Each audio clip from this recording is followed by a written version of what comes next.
Okay, I am attempting to set this up. Hopefully my audio comes through okay. Let me see if I can figure out how to share this.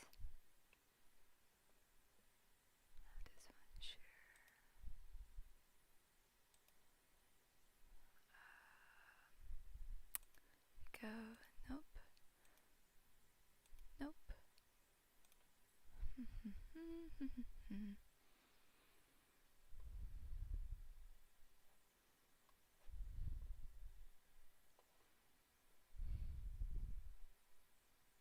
Maybe I do this from a different way.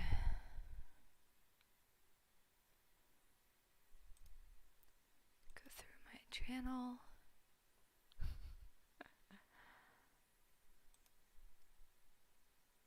Okay. I'm so new to this, I'm still trying to figure it out. Mute that. Share.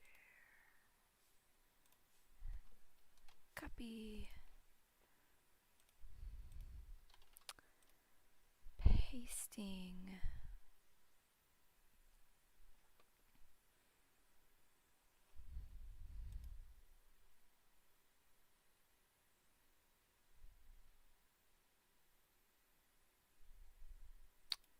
Oh, my computer's being slow. There we go. Trying to get this link out to people.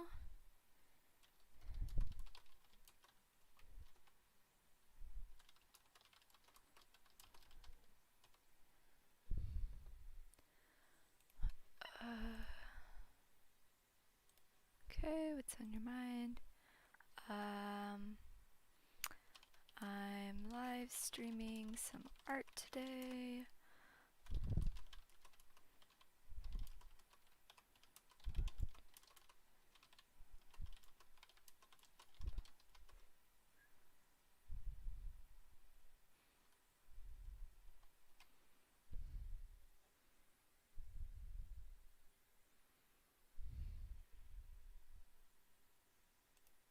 Okay, posting Facebook. And now I'm going to post real quickly to Twitter. Close that.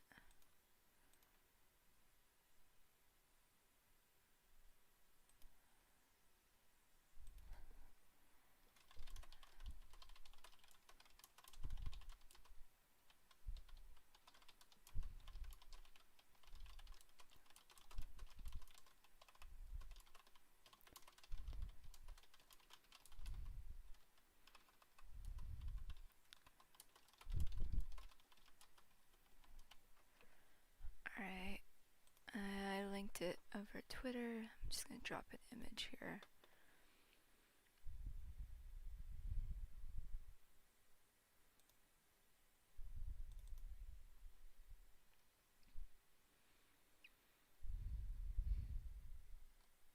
Oh, come on. There we go.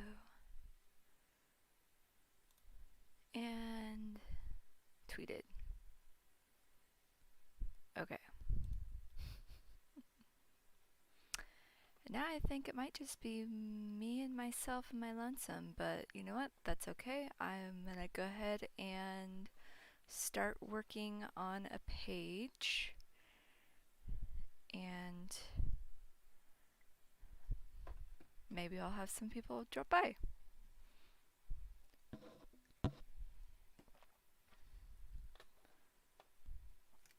Alright.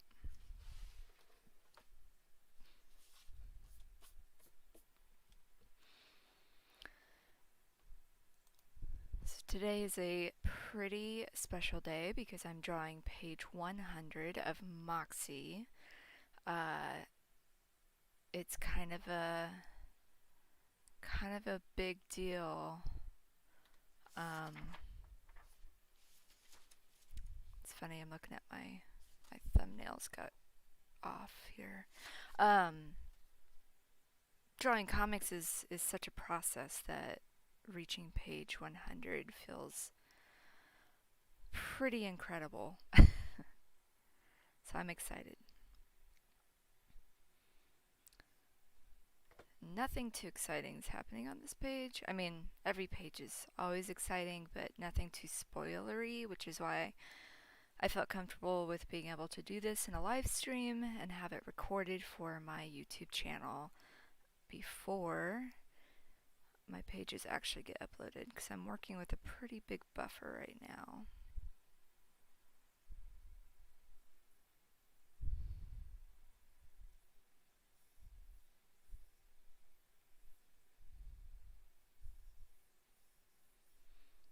I've got a thumbnail page that I'm working with that I keep looking at. I like to draw my thumbnails in my sketchbook, and then I can set them up here. Oops. And clip.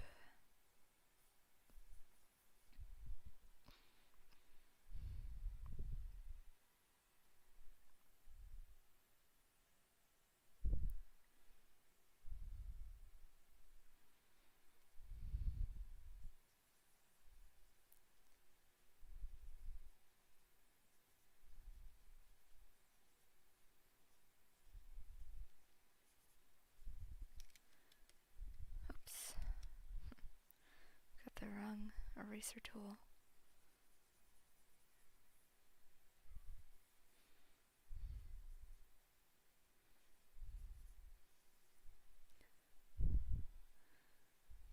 Oh.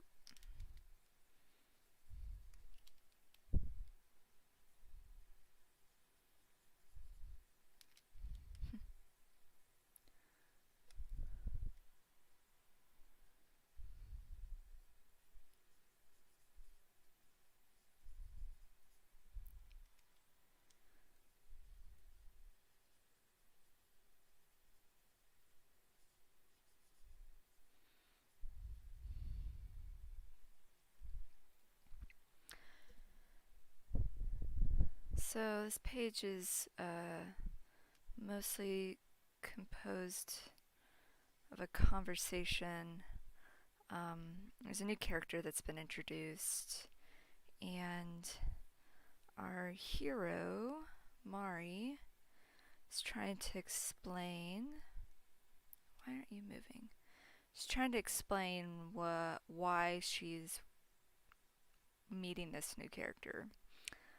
For those of you who read the comic, know that she is looking for the professor.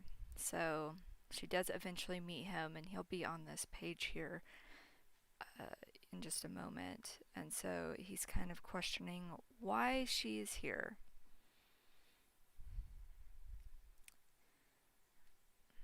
I must have a setting here.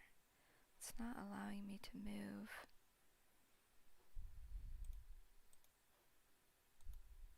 I don't know, clip's being weird. Oh, I see. I recently just reset some of my settings in Clip, and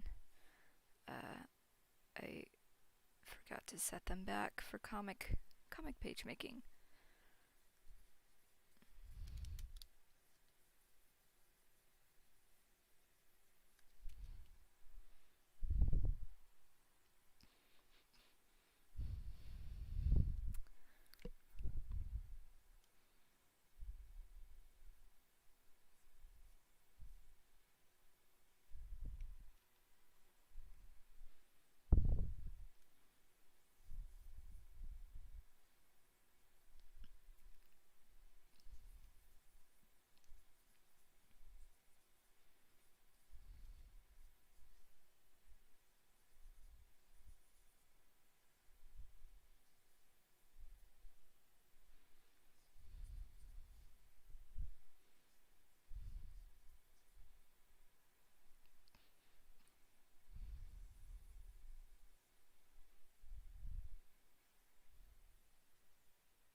Right now I'm just trying to get my roughs in for where I want my characters to go here.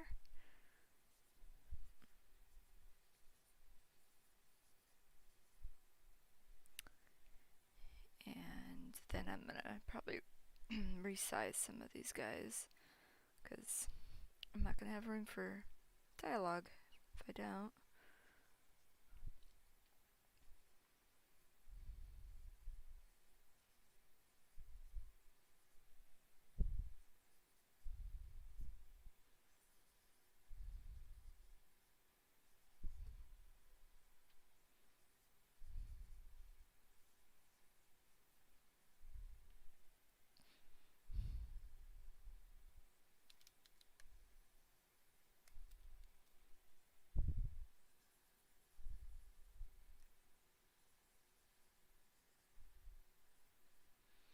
It's always a fun challenge to try to draw all the characters in one panel because I've got a lot of characters here. I'm trying to squeeze into this top panel. Oops.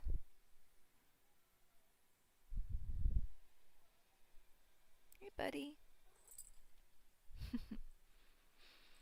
I may not have anybody watching right now, but you can watch me fin. I could tell you all about the comic making process. Let's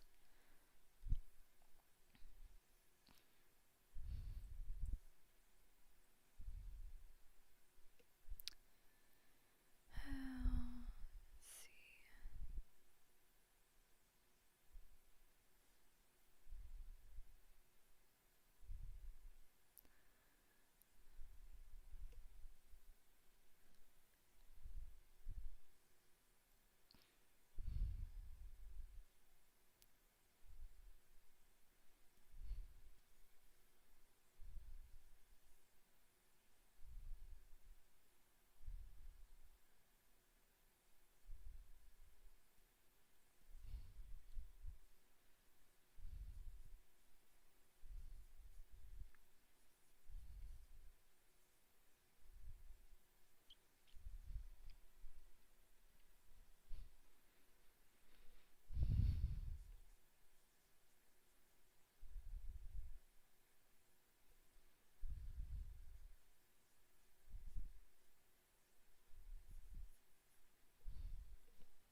These guys still need to be shrunk up just a little bit.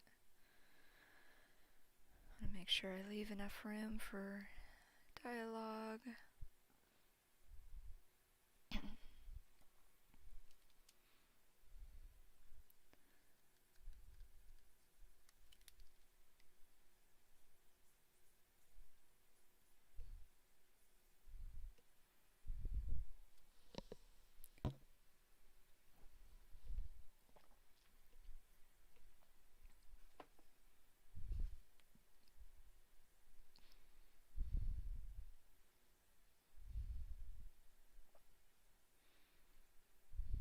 Check to make sure my links went out on the social media.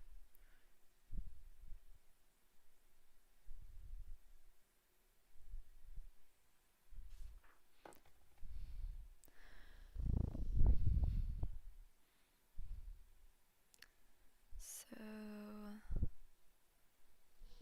I want to do this. Debating on making some changes to a couple of my panels here.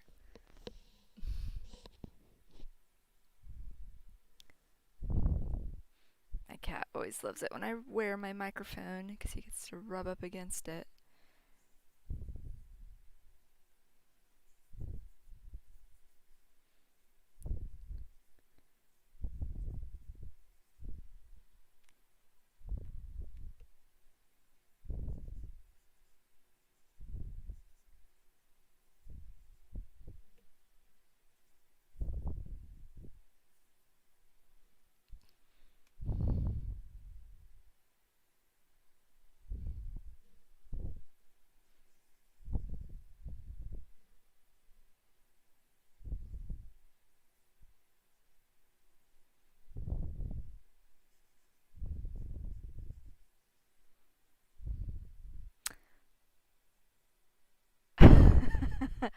Hey, Jules.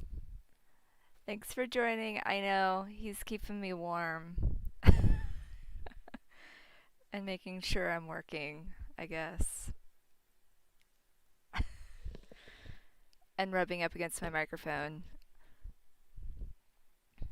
I don't know if my audio's any better this time. I know last time I tried to stream, I was really quiet.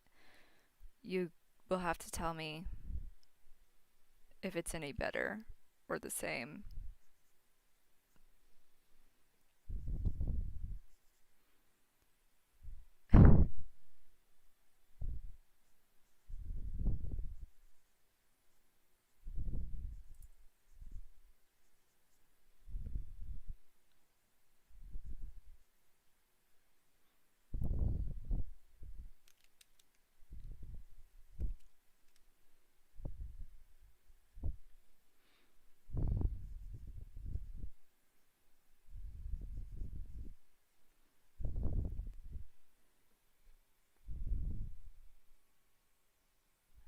Uh, I tried going through what you recommended doing with the microphone settings, but I also don't know if my Streamlabs reset itself.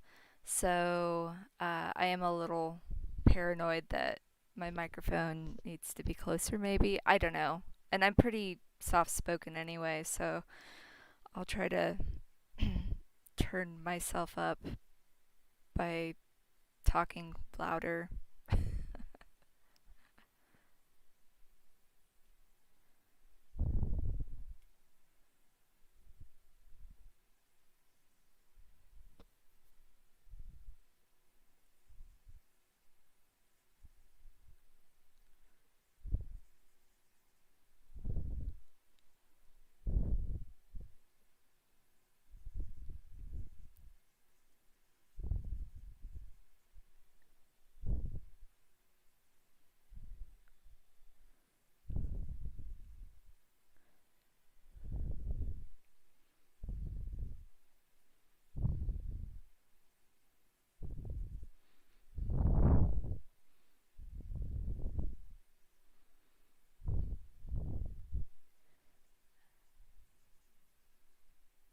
feel like I'm torturing myself trying to cram all these characters into these panels, but uh, I don't know how else to do it right now.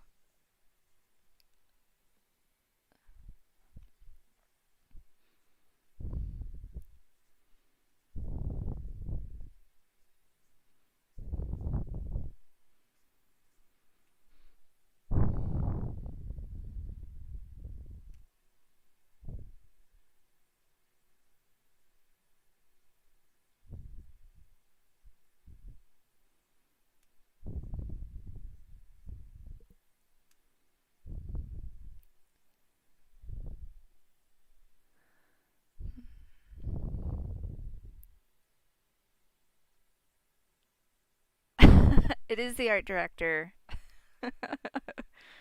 he he's purring right now, so I'm assuming that means I'm doing my job well.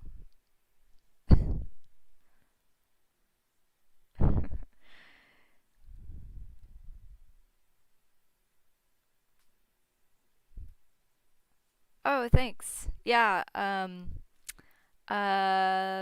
I I wish I could say that was intentional, the simplification, but part of it was cuz I didn't I was having a really hard time finding references of drawing people um like from underwater, and so I just kind of winged it, and I'm pretty happy with the way it came out too. So uh, plus there's so much going on in that panel that it felt right to simplify it.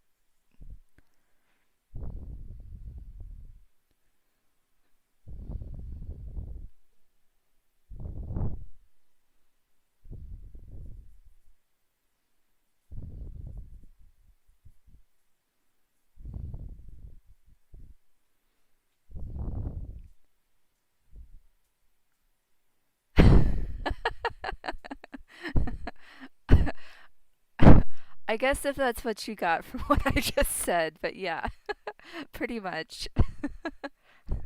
I was having a hard time finding pictures of other people drowning other people. Oh, isn't that horrible? I feel like a terrible person. I'm blaming you, by the way.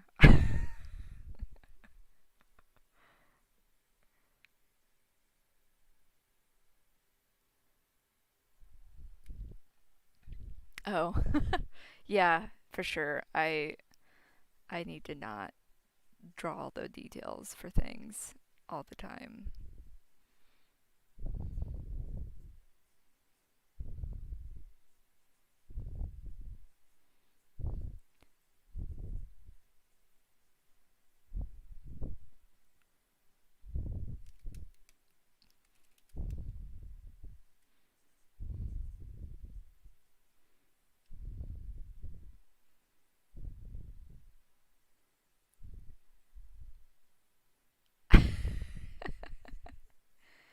Yeah, you and Christy have ruined it all.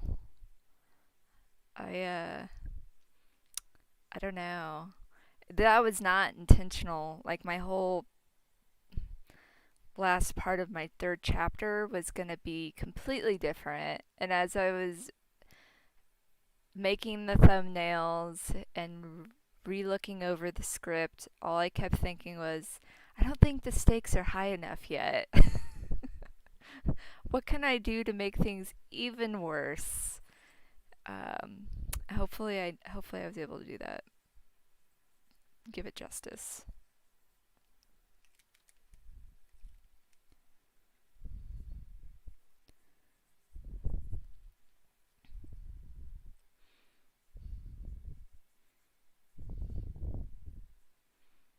I don't know. I feel like it's a good turning point because I am getting close to uh, wrapping up my like first act of the story, and so I don't know. I feel like up until now there's been some action and some hiccups and conflict, but not like what is presented at the end of chapter 3. So, without giving too much away, um, there's still 3 more pages, but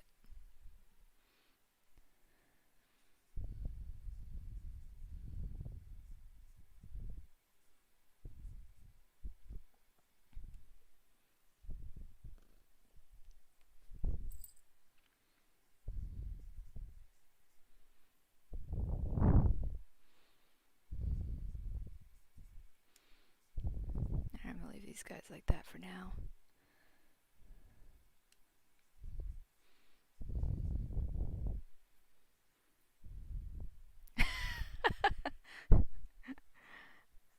Yeah, maybe I just need to redo my prologue.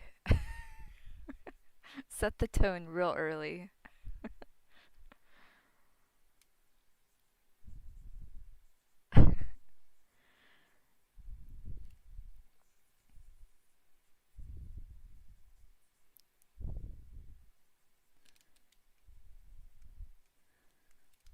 I have this problem when I'm doing my sketches of like jumping around all over the page. Do you do that when you work on your pages, or do you draw like one panel at a time?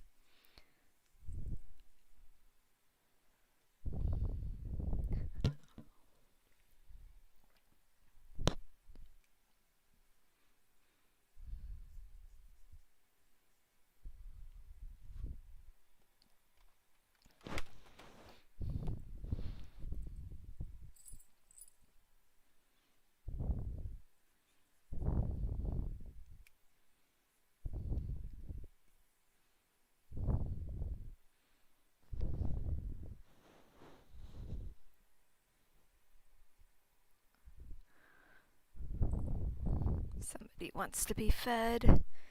You're just a couple hours early, buddy.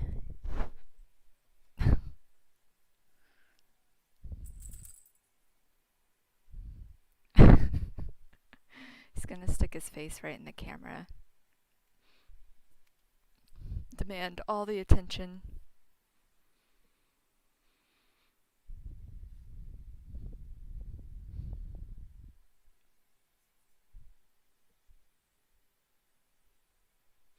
Yeah, I do that too with line art. Um, I guess I probably do that through all the like the whole process. Um, wow, Finn, go lay down, bud. Um, I probably with the line art phase, I think I kind of stick one panel at a time. But if I'm struggling, I for sure jump around a lot.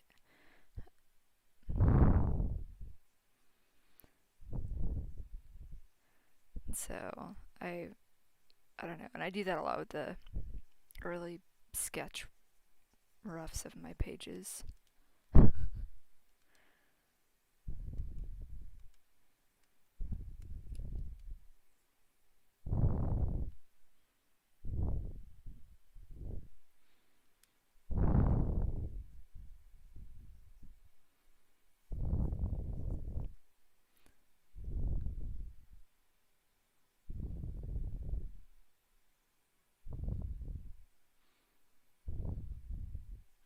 Yeah, that makes sense.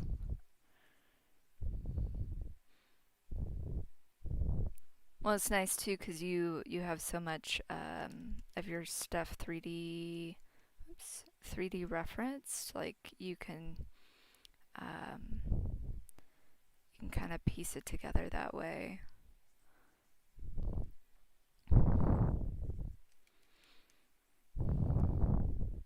I usually only start like pulling out the 3D dolls if I'm really struggling with a particular pose.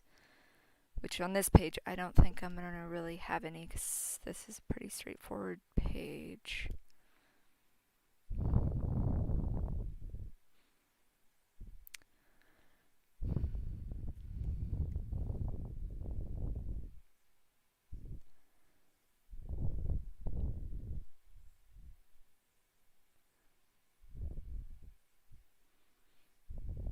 Might cheat here with a copy paste.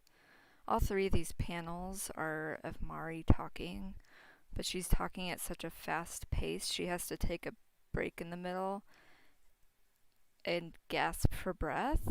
So I don't know how I want to do these other two panels exactly.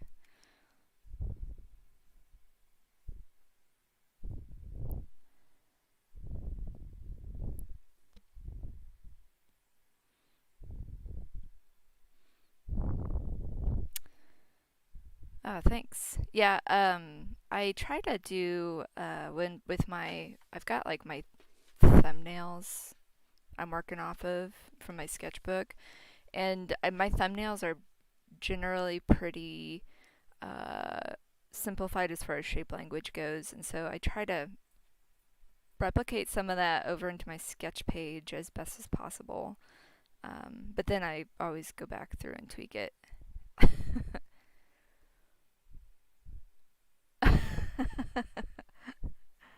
I'd have to learn how to 3D sculpt first, which might take longer than I've I I've got. Might be my whole stream would be just me trying to figure out how to open Blender.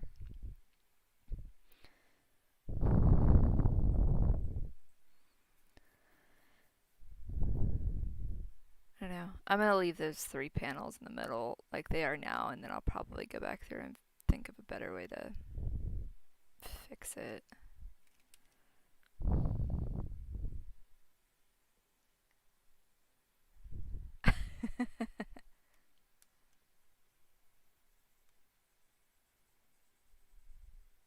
I should learn how to 3D model. I think that would be a lot of fun. I also think it would probably be a good skill to have.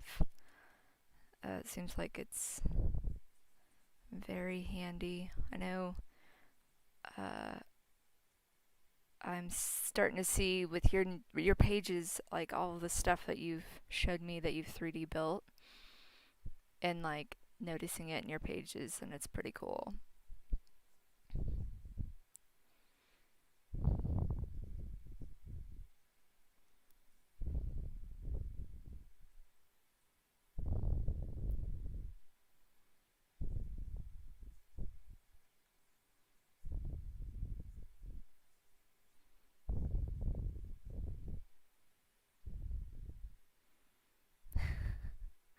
Yeah, man, drawing buildings is the worst. I I've got the scene after this page is uh them going into a cabin, and I've like got the rough layout of what I want the cabin to look like in the interior, which I've built on Google SketchUp because it's the only thing I know how to vaguely use. And um but like I don't have any of the fleshed out details of it at all, so uh I've got a bunch of reference photos that I hope to pull in, but I think it's really cool when a comic artist can flesh out their backgrounds, even if it's just for like one or two panels to set the scene, because it just makes the world that much more believable, and just those subtle details really add to the story.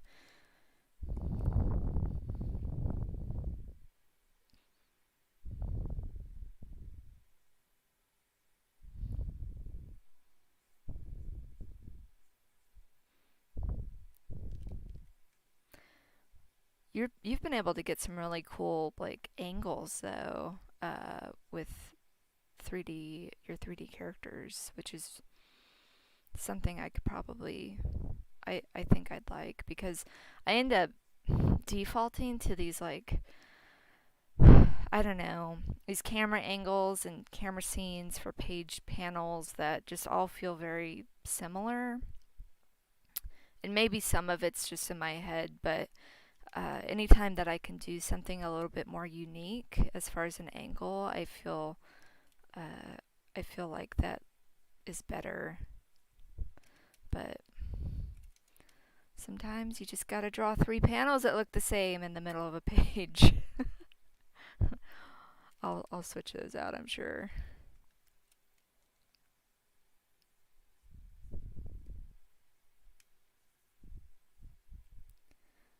Uh,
yeah, yeah, it's a balance for sure. I like to try to take mental notes whenever I watch TV or a movie and see kind of like the different angles and camera shots that they do, since so much of it is similar to storyboarding, and I feel like comics and storyboarding are very similar, um, similar in that regard too. I'm on the struggle bus with this character's profile. I'm gonna pull up the previous page real fast. Spoiler alert.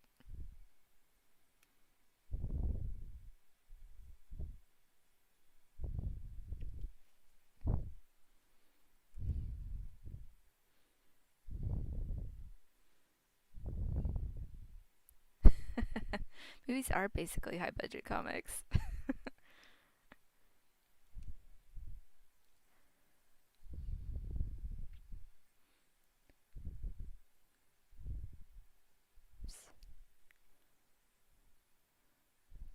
There's a book I've got on the shelf behind me that's really good. It's called Framed Ink, and it's like storyboarding, comic compositions that work. It's really good. I should pull it back out and like go over it again because it's got some really great insight. But if you haven't checked it out yet, I recommend it.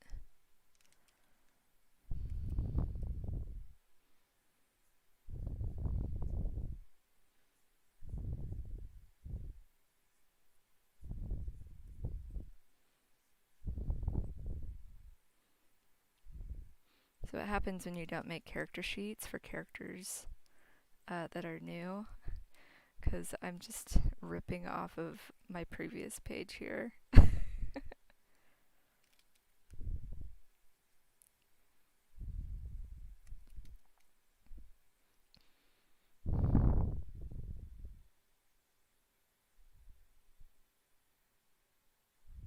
Oh, uh, I'm good. If you want to plug, you're welcome to. Thanks for. I always appreciate plugs.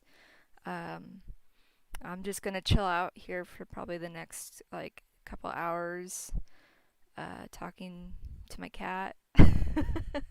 Thanks for stopping by. Good luck with your own comic page and that 3D modeling you do.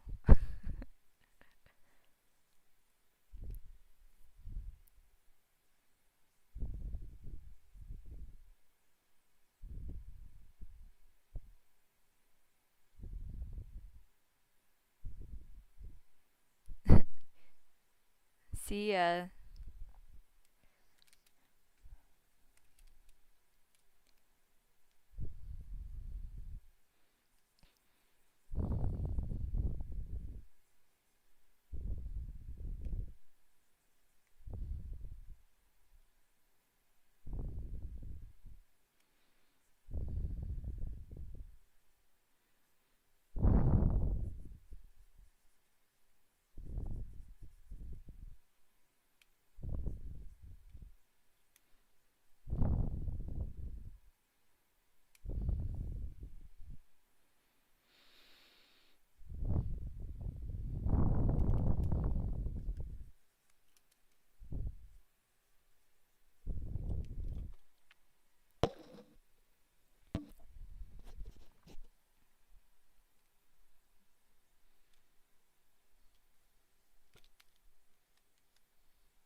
I'm going to use a cheat here and copy, paste, and flip.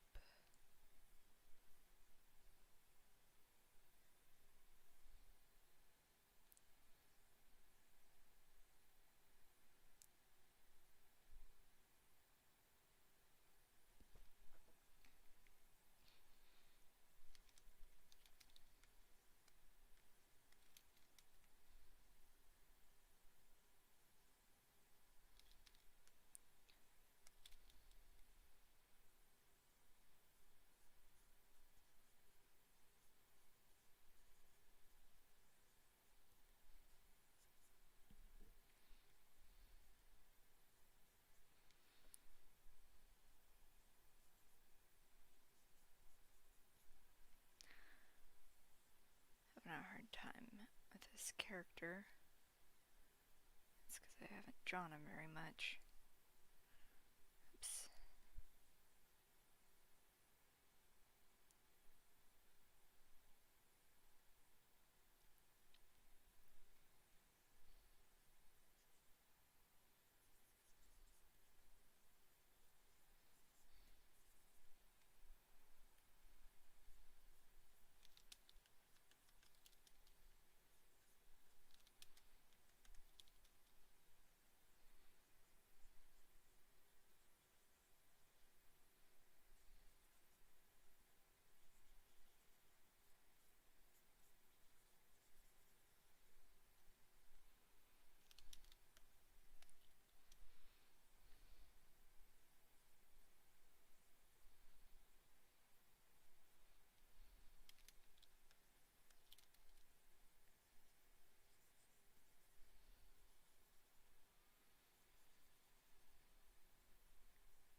Oops.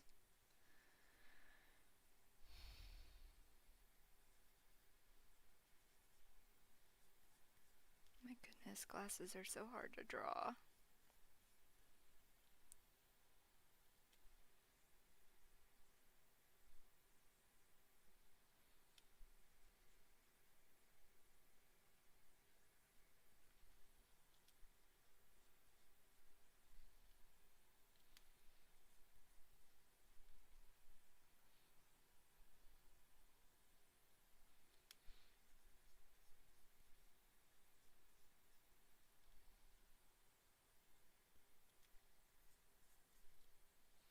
Okay.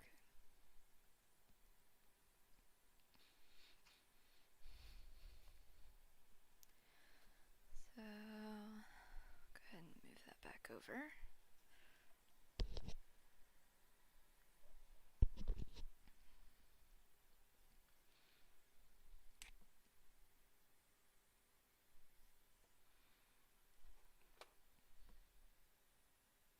Wow. Can't believe I've already been streaming for 45 minutes. Where does the time go?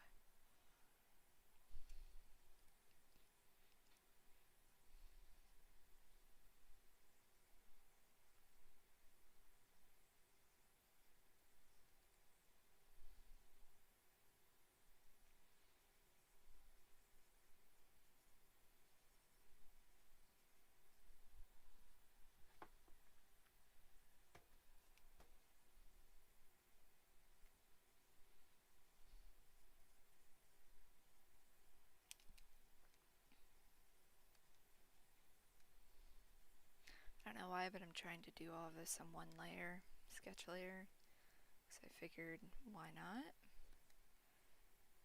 Normally I use 2 or 3, but if I can just get some really rough pseudo clean sketches, maybe I won't need to do more than one.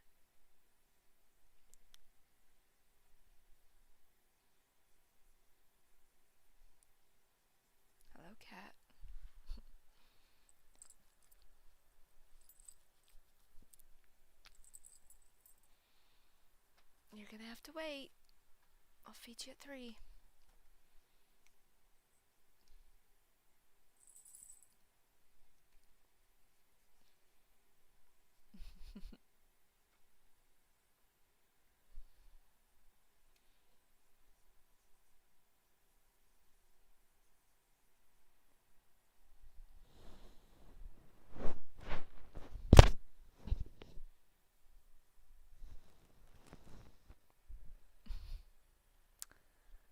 Alright, I know you're concerned I need to take a break. I'll be okay. Why don't you get comfortable on my shoulder?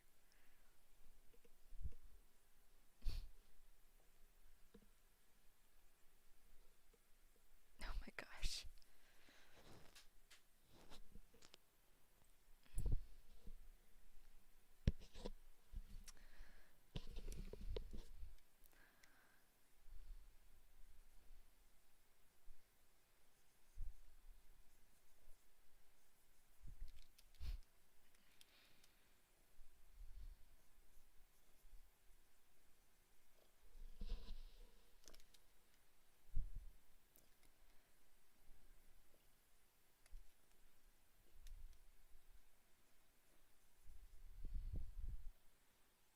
Ah, hey Julie. Yes, just in time for the cat. He was up on my shoulder earlier, and then he took a short uh, rest break. He wants food, but it is too early for him.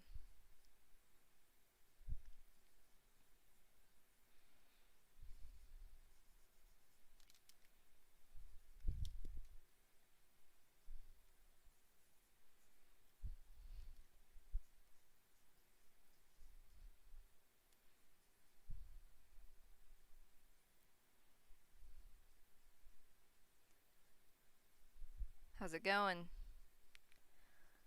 How is your Monday?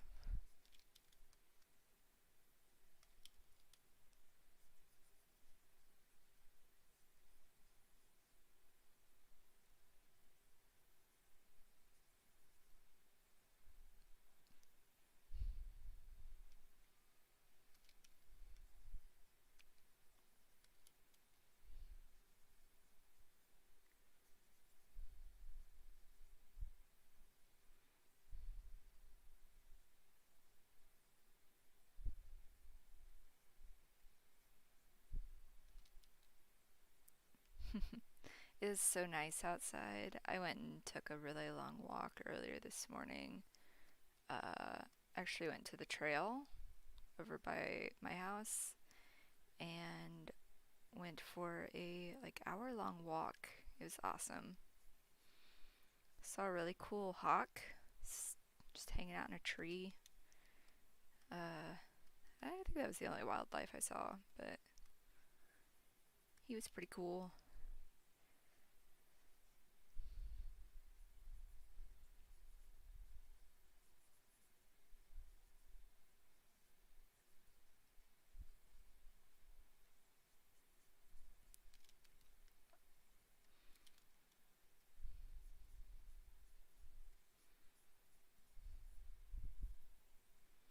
Keep thinking that maybe we're past winter now, uh, with the really nice weather we've been having, but also know it's Missouri and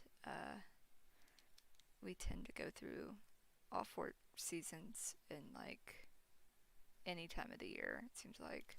So, but wishful thinking. Maybe we'll have 70-degree weather for a while. As long as we don't hit the hot summer weather real early, I'll be okay. I'll be happy.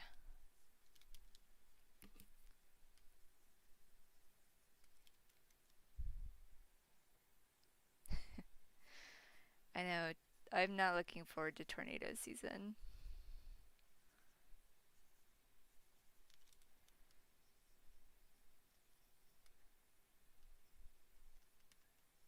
It's always exciting. if you can call it that. As we're coming up on I think it's the 10-year anniversary of the Joplin tornadoes in April, so that's kind of a big deal. I know there's probably going to be a lot of things going in Joplin for that.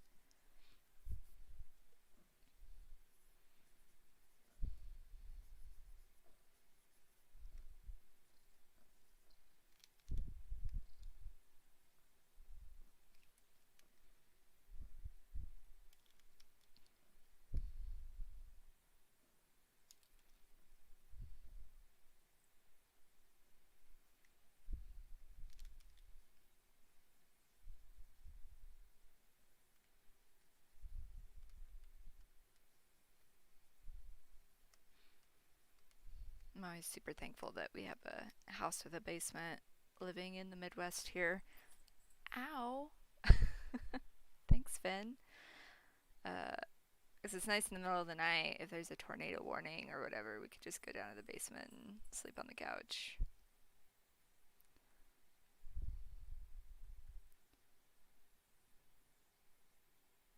Realize that is not a luxury everybody has, though.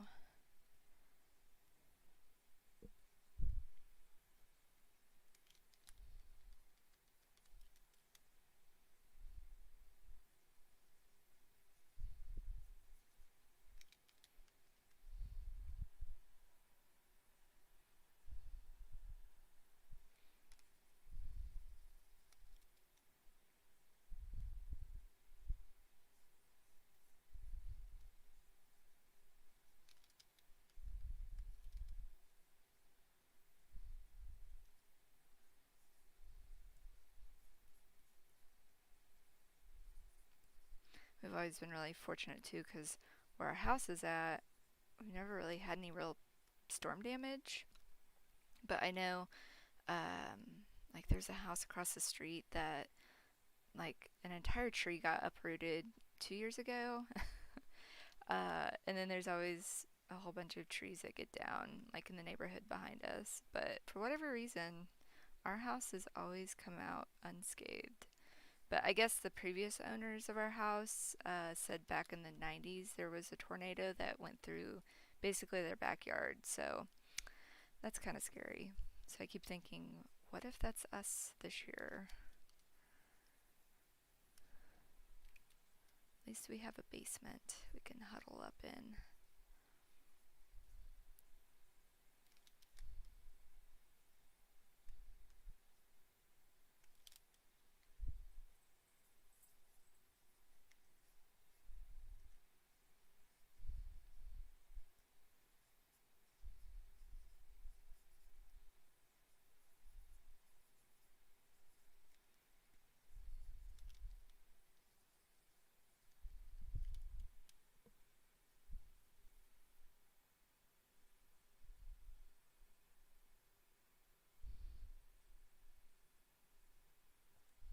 Yeah.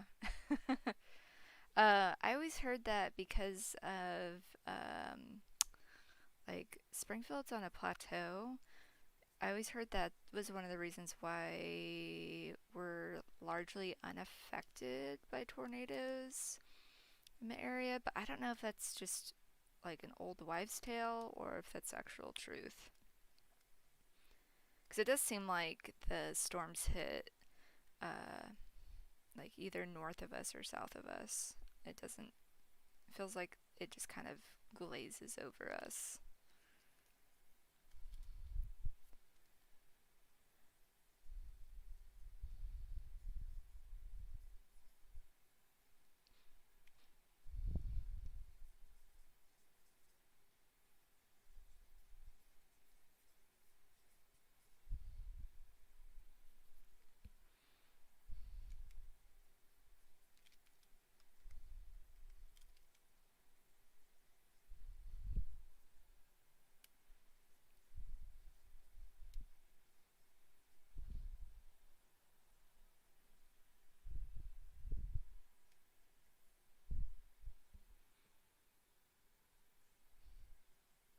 Hey, Christy, you could you joined. How's it going?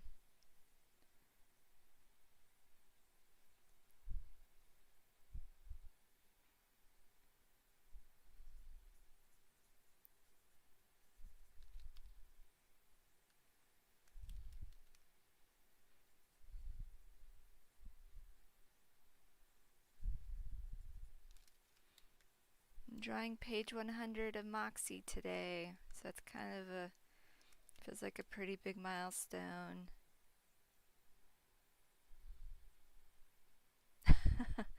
uh, Let me think if I know any German. Uh, Nine. And bitte. That's all I know. I know how to say no and you're welcome.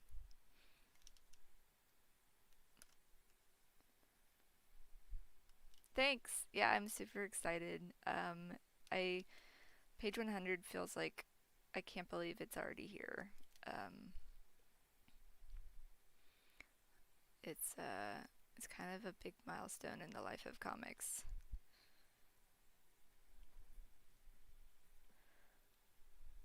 Das ist sehr gut. Um, I don't know what you said, but thank you.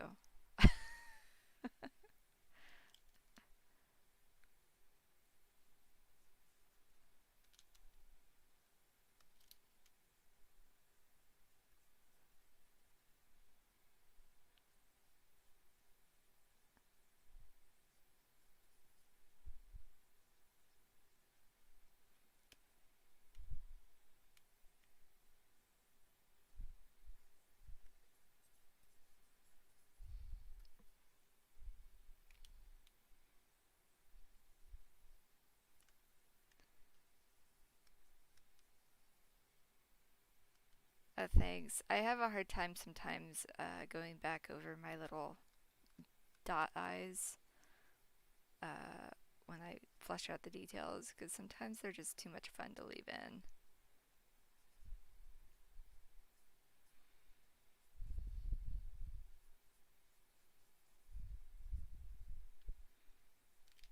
I enjoy the cartoonier look sometimes, but they also make really good placeholders for the eyes later on.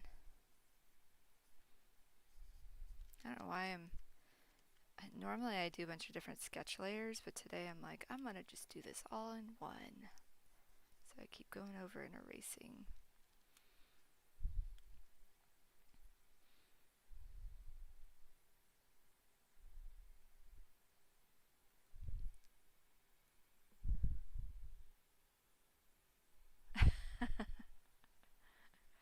More dot eyes. Oh.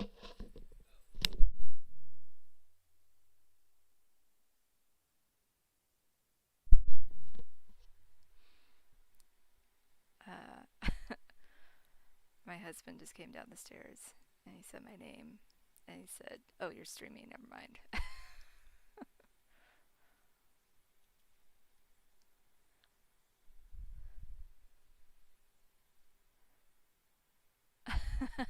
A 100% one layer. Even the colors and the inks all have to go on the same layer. I don't think I'll do that. That would be a really hard challenge.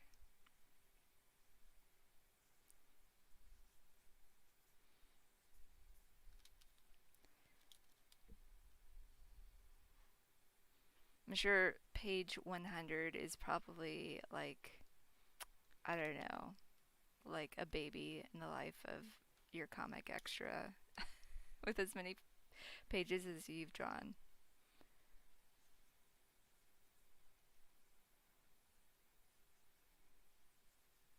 I'm sure it'll feel like that whenever I get to page whatever 1 million.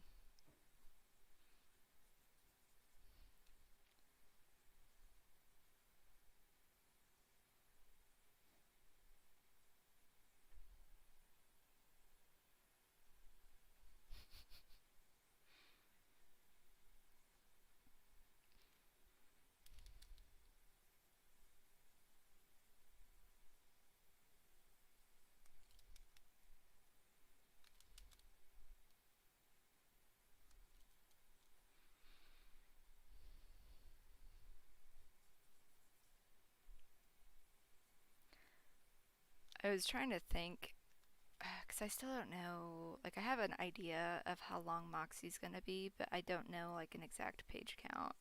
And so I was trying to think. Okay, this is chapter 4. At the end of this chapter ends Act 1. So I don't know if Act 2 and Act 3 will be the same length of time or not. But uh, I don't know. I'm thinking.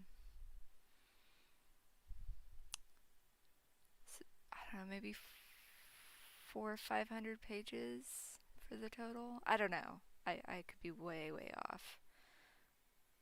I have no clue what to expect. I mean, actually, I try to keep my chapters roughly 30 pages long, and I think I've got, yeah, probably close to 400 pages, because I'm thinking close to 12 or 13 chapters.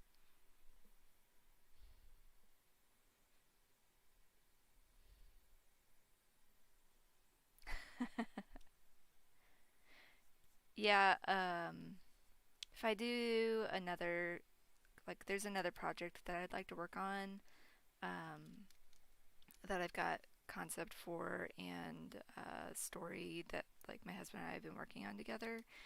Um, and it's only around 150 pages because anything longer and you got yourself a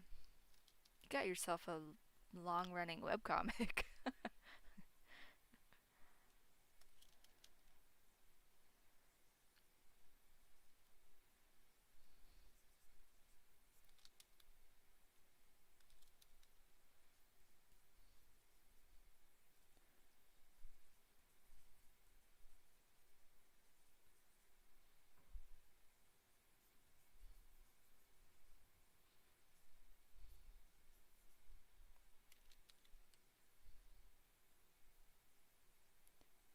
I can't imagine what it must be like to be one of the Japanese mangaka who are working on like I don't know, like Naruto or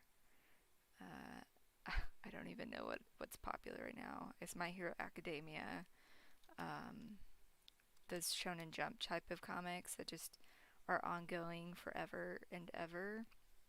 Granted, I know they work in teams and they do only black and white, but 100 pages for them is probably like a sneeze.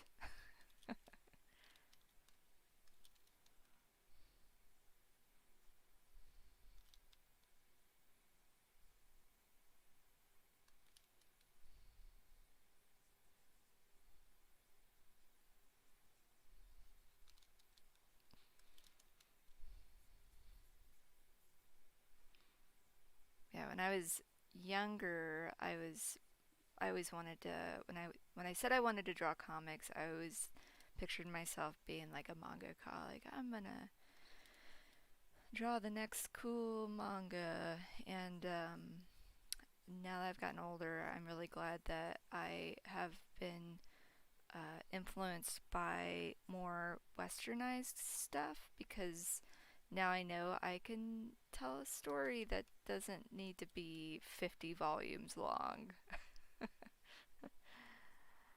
I can tell one that's, you know, just a couple volumes or whatever.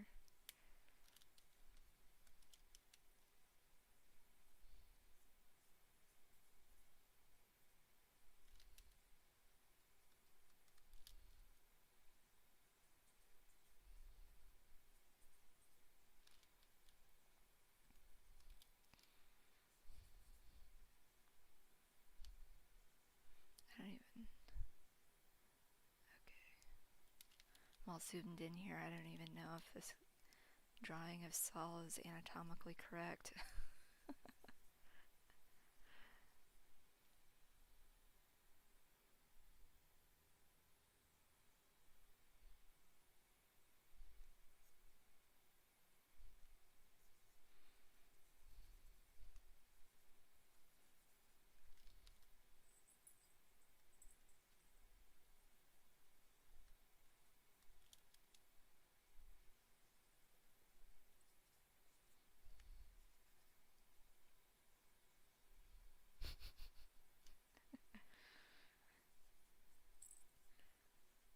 doesn't need no stinking anatomy. Trying to like be okay with having looser sketches for when I go into the inking stage, just because I think it'll save me a little bit more time. I have a tendency to try to be too perfectionist about things.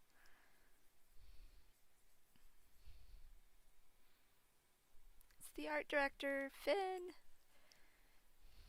You want food. You have another hour before I feed you.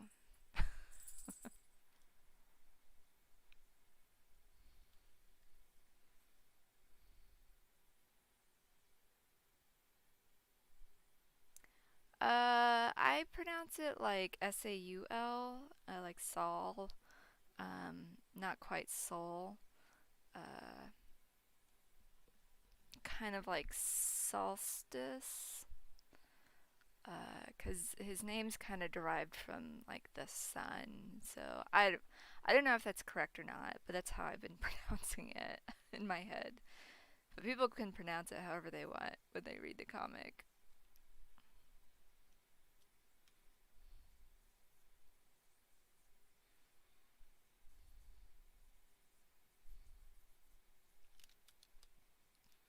I keep meaning to put up. I've got I've got some of the assets ready. I just need to do it. Uh, the character page from my website. I think that's something I'm going to tackle here in my break between chapters 3 and 4. So it just needs to be done. But it's going to have the pronunciation of names.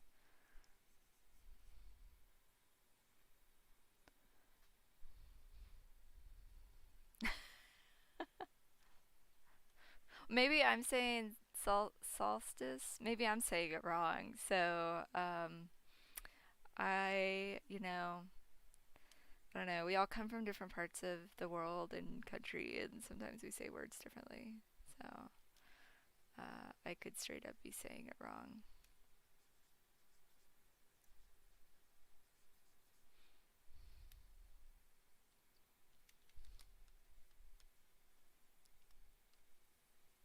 But yeah, I will try to put up like a pronunciation thing on the website because I know people have asked me in the comments like, how do you say this name?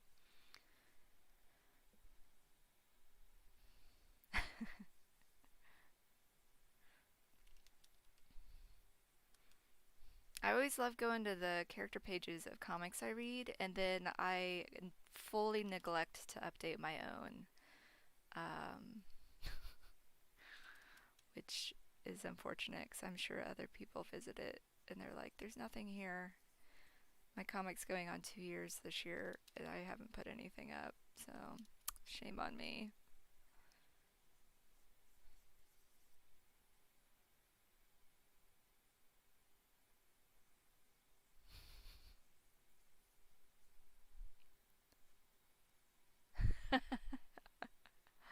Yeah. Fun fact, Chaco is one of those characters that I like created back in like middle school. Obviously he's like changed in appearance quite a bit, but um, his full name when I'd created him was Chaco Lit. So that's why I pronounce it as Chaco, not Choco like Chocobo. But again, whoever's reading this comic can just read it however they want. I like chocobos, so I'm cool with that.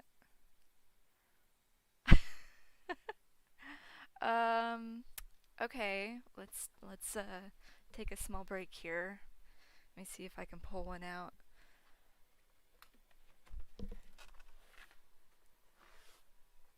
Let's see. Let's see if there's anything worth showing.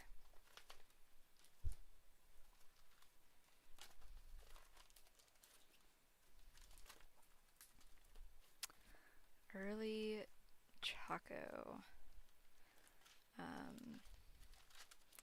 Try to see if I can find something that's colored, but that was always hit or miss. Okay.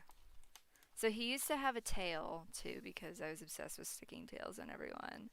But That's him right here. He had blue teal hair. And that was an early concept for Kite because she was a little fox girl. And her name and appearance has changed a lot. But, well, there you go.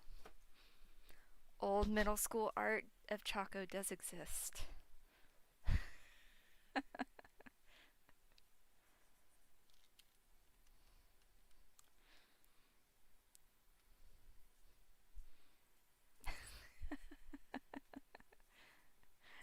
There's a lot more in there, but maybe I'll save it for my newsletter or something. Yeah. It's funny, in middle school, like, I don't know, I wanted to draw comics and I kept coming up with these ideas for comics, but then I realized they were just like, as anything created in middle school, a lot of times it's just a ripoff of something that's already in existence. So instead of like making the story first, I was like, I'm just gonna create these characters, and this was like before creating OCs was a thing. I feel like because the internet was still, I'm gonna date myself. It was still new. um, but so I created this kind of cast of characters with Mari, whose name was Neko, and she had cat ears and looked a little bit different, and then Chaco, who had a cat tail. Later on, he got ears, and then I took all of that away from him because all my characters started having ears, and that was kind of weird.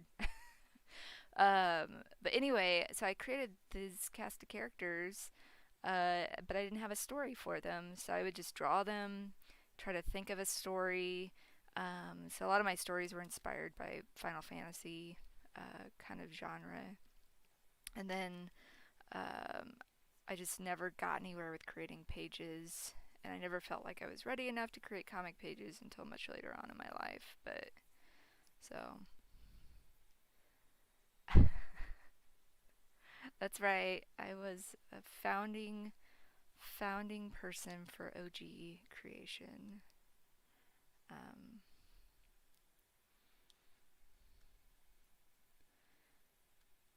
like by the time I don't know, I after high school, in college, I just didn't even have the time to really think about creating comics. Although I did take a comics course in college, that was a lot of fun. But I kind of shelved all the characters in my like early young adulthood life, and then finally one day I was like, you know what? After following a number of webcomics online, I was like, I just want to do this thing, this creating this webcomic thing, and see how it goes, and give myself a good excuse to draw more because after college I just kind of stopped drawing altogether. You start working. I was working my day job, and I was busy with life in general, and so I just didn't really have any projects to work on. So therefore, I just didn't even feel like drawing. Period. And so the drawing Moxie was just creating it was kind of a good excuse for me to pick up drawing again, and now I'm just really happy I did. So,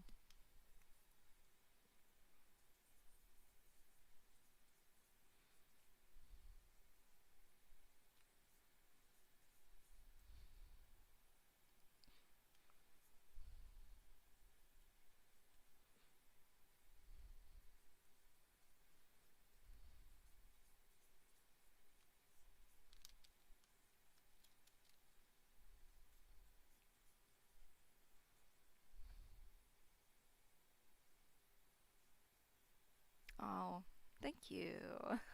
I'm glad I'm drawing it too, and it's given me the opportunity to make good artist friends such as yourself and Zools and just all the people that it's helped introduce into my life, and it's been a nice blessing. So it's been a lot of fun. I really really like storytelling, and I like the idea of getting good at drawing, so it's a good combination.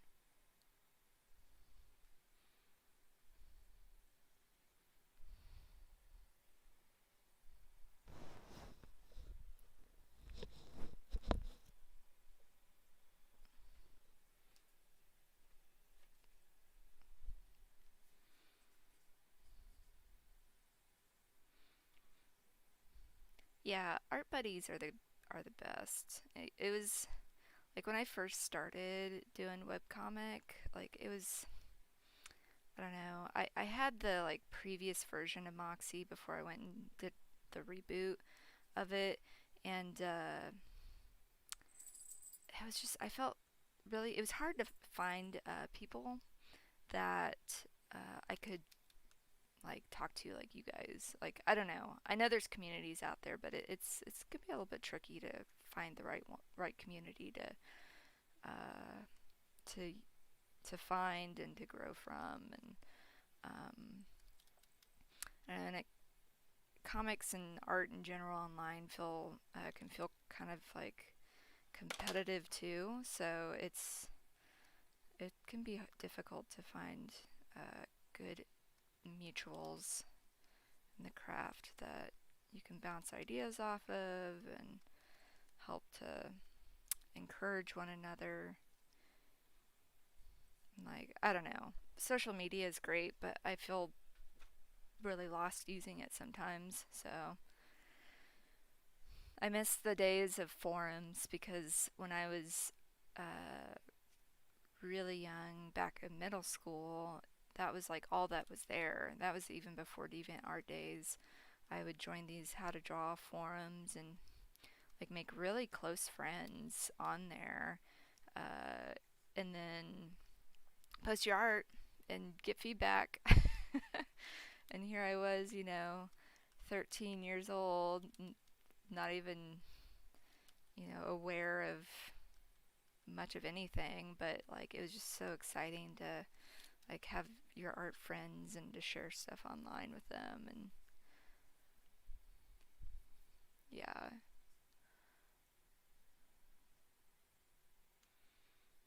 Yeah, DeviantArt when it when it was first created, a lot of people from the forums went over there, but it wasn't the same in that you couldn't really create that sense of communication like back and forth like you can in a forum thread.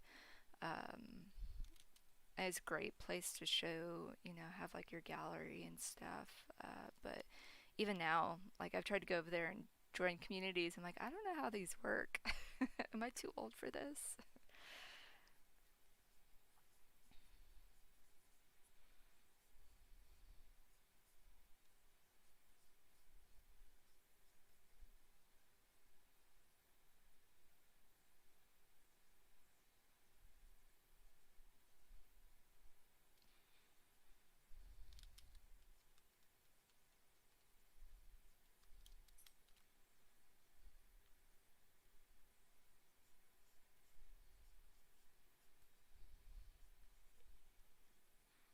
I remember in college, I had a professor who told me I needed to be posting on. He's like, you need to be posting your work online to get feedback, which is like it was good advice. He's like, you should go to like conceptart.org and post there, and like I did that like once, and then I was just fully intimidated by all of the like raw talent of the concept artists over there, which were really incredible. But then I was just like, I don't feel like this is a good spot for me. I'm not to their caliber yet at all.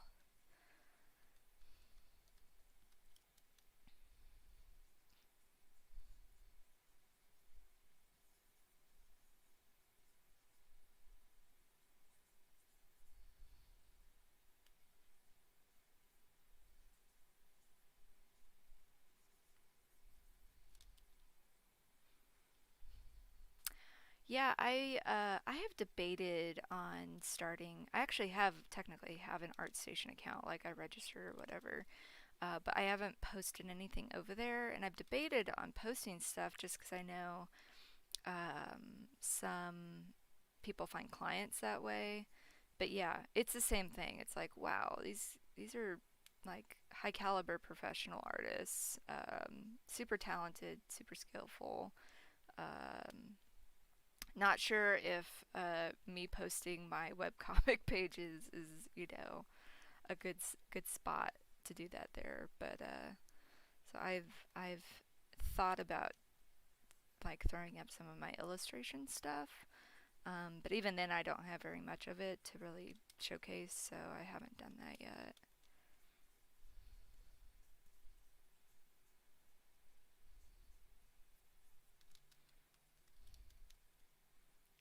Alright, I'm gonna have to move these characters, I think, a little bit to resize their heads or something.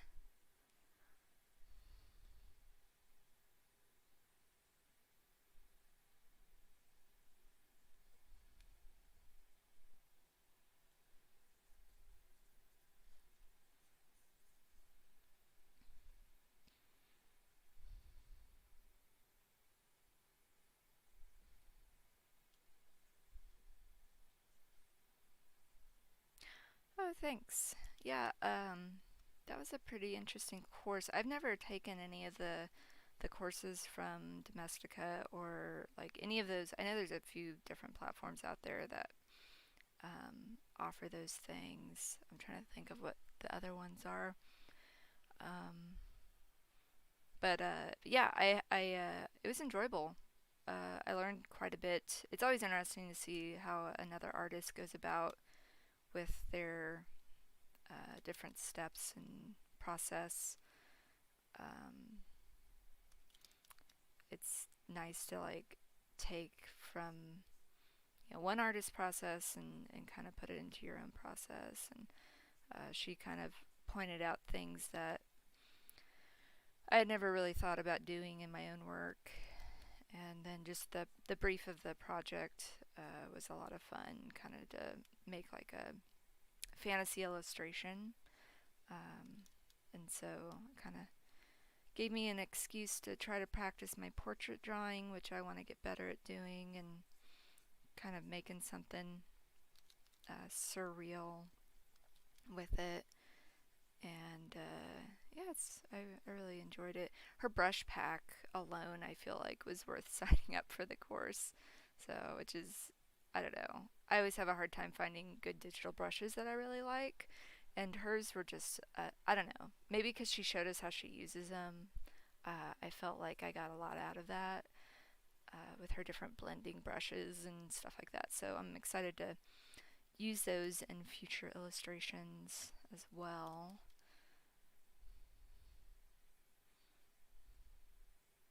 But it's fun. I like doing the illustrative stuff a lot. It's kind of one of those things like I really enjoy doing illustrations, but then I also really enjoy drawing comics. But I don't have enough time to do both right now.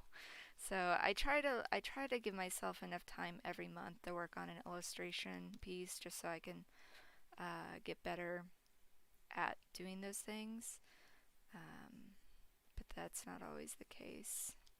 Wish I had more time to do illustrations all the time.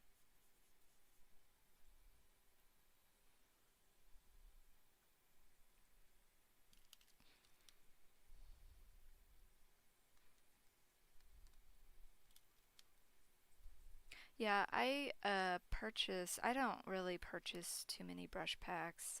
The ones I've gotten away with most of my digital life have just been free ones or ones that you can find on DeviantArt and stuff shared. But I did purchase a set off of Gumroad a couple months ago.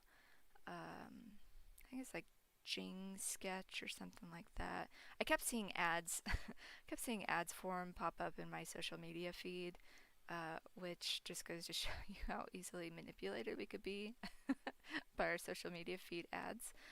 They do work, but they're kind of a softer set, and I really like them. But I think it does help having like the tutorials of this is how this brush is used, and then being able to practice with them.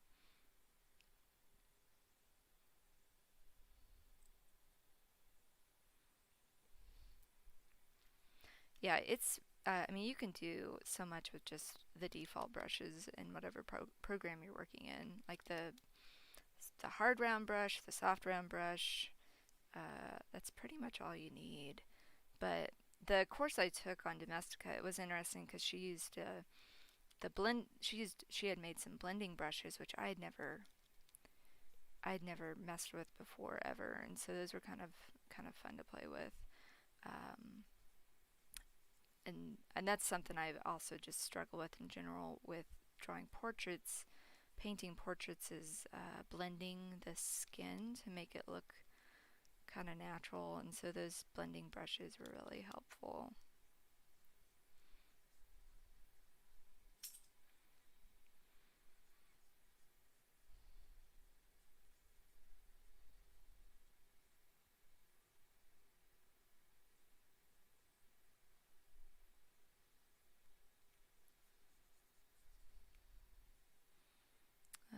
I have these little faces drawn in here, and I'm gonna need to go in and clean them up before I ink. I don't know. I haven't flipped my canvas yet either. They're probably gonna look really wonky.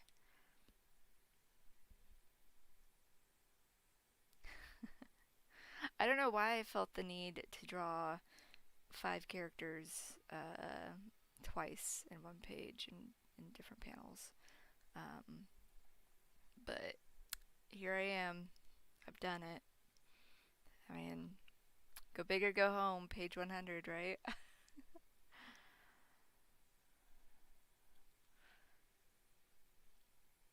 I realized that the more characters there are on a page, the longer and more painful it takes to finish the page. So this page will, even though there's not like a lot of action going on this page, it's still going to take me a while just to flat it. Oh yeah, Mysterious Glasses Man. Yeah, you missed it. I was drawing earlier. I had to pull a reference because I've only drawn him a few times and I couldn't remember what his hair looked like. I didn't create character sheets. I need to create character sheets for everyone because I it makes life so much easier.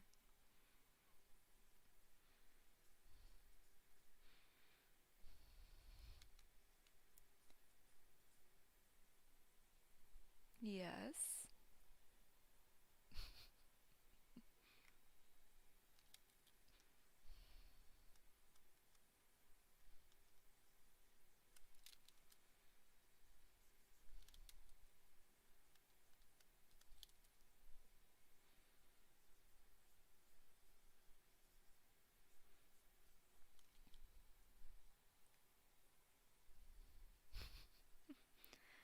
I know. I If I can get away with just having a couple characters per page, um, that would be preferable.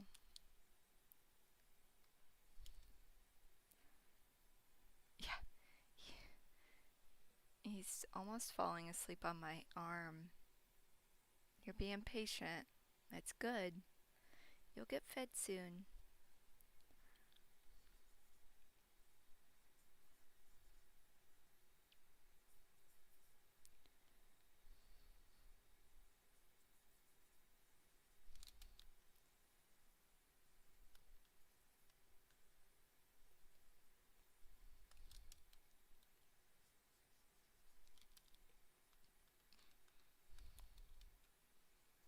Yeah, I think next to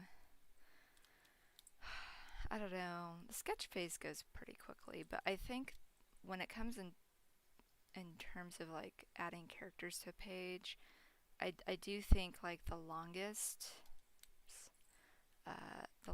process is, especially if they're all wearing different colored clothing, is flatting because they all have their own individual set of outfits.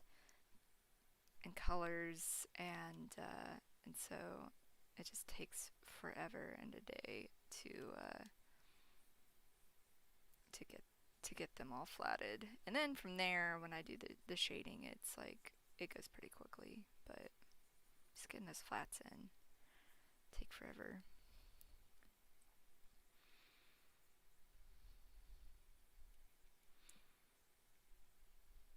I just thought it'd be nice to have like to be able to hire someone to flat my pages, but almost would feel bad for them because sometimes my pages are so detailed. It's like how do you even begin to work with somebody with whenever you've got so much going on the page.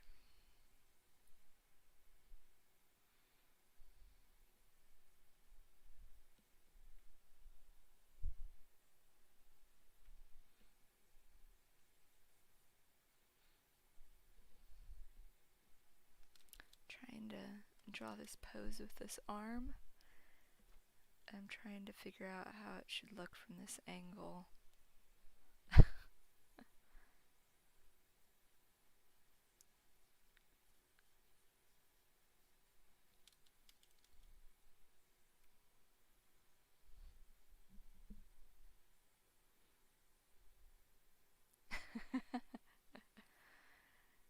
It's really relaxing. Do it like the flatting phase. You can kind of zone out and just it is like a coloring book. But when you're, I don't know, when you're doing all the work, sketch ink, flat, shade, it's like, oh my gosh, I just want to get done with this page. So I can totally see the draw for hiring someone to do it for you. My husband was doing it for a while, and then I don't know what happened. I think it just got to be too much for him, and so he hasn't done any for a while. But maybe I can talk him into doing it again. He doesn't really have a good setup to flat either. He's got a laptop that's got touchscreen, but I don't think his like little stylus thing works real great. It's one of those things too. Like I know all the tools, so I could flat a lot faster than him trying to fiddle around. And maybe I just need to sit and like train him. Be like, okay, this is the fastest way to do it. But after you've done it for so long, it's almost faster for you to just do it than to have someone else do it.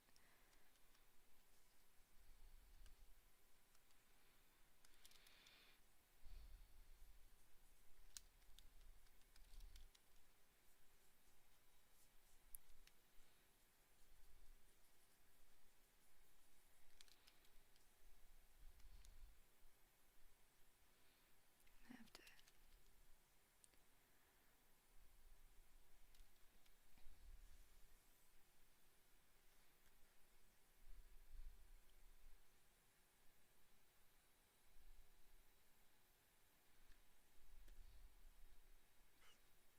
So how's your animating fairy foxes going? Are you just about finished?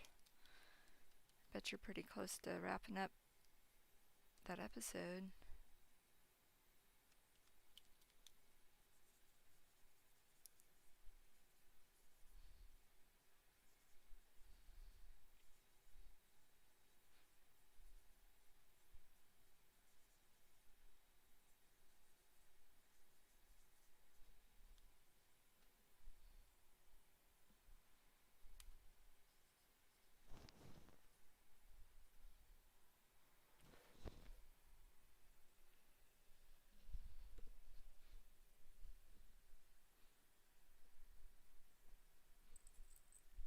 There you go.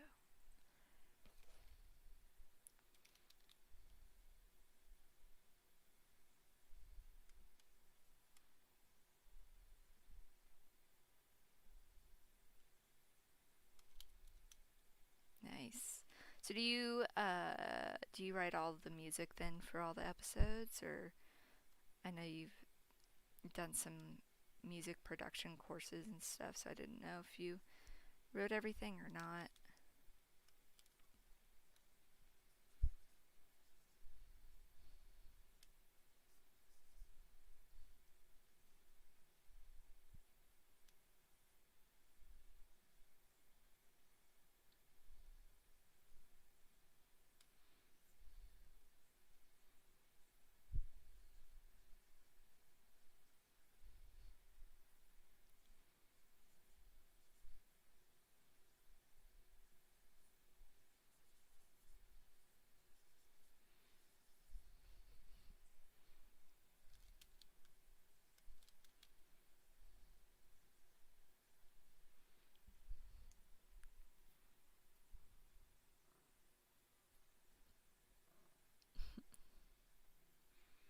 cool.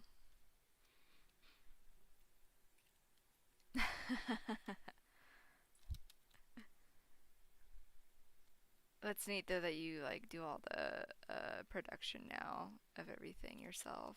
It's gotta feel pretty good though. Plus you have like, you know, all the rights to it kind of thing, without having to worry about getting in trouble anymore on the internet. That's so important.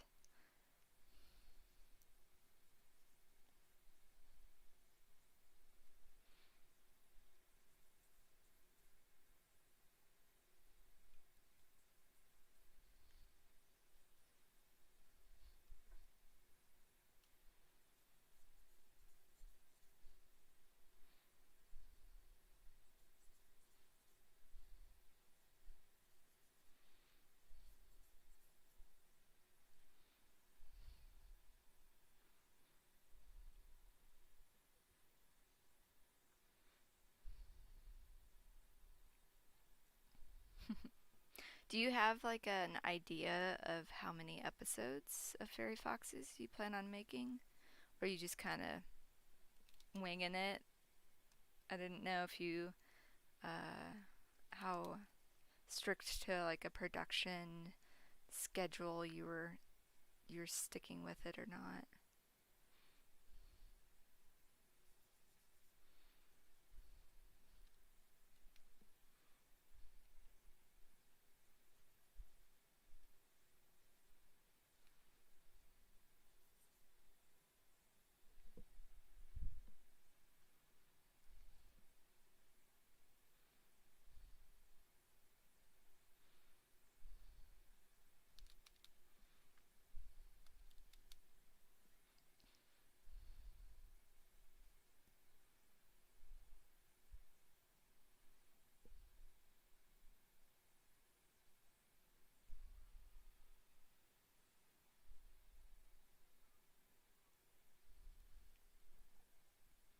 That's cool. Nice. Yeah, 'cause you've been working on that for a really long time. Um, I didn't know if you had other like animation projects that you were wanting to get to, uh, or if you're just good with finishing up your fairy foxes. And I just want to know what is next for Christy. You're gonna be wrapping up extra soon. So what are your next big hot projects?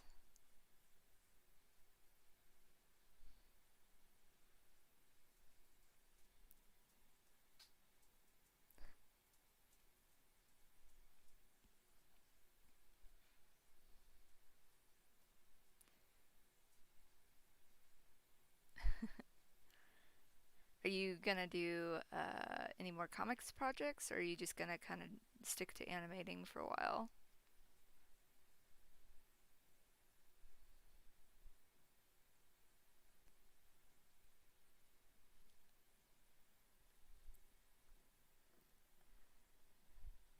Oh, cool.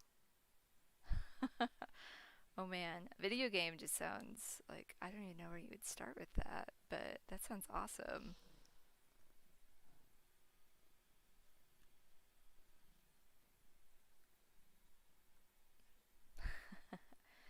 I know I've thought about uh like if I should just eventually just do illustration, but comics are just too much fun. For as much as I love illustrating stuff, um, there's something really magical about creating comic pages.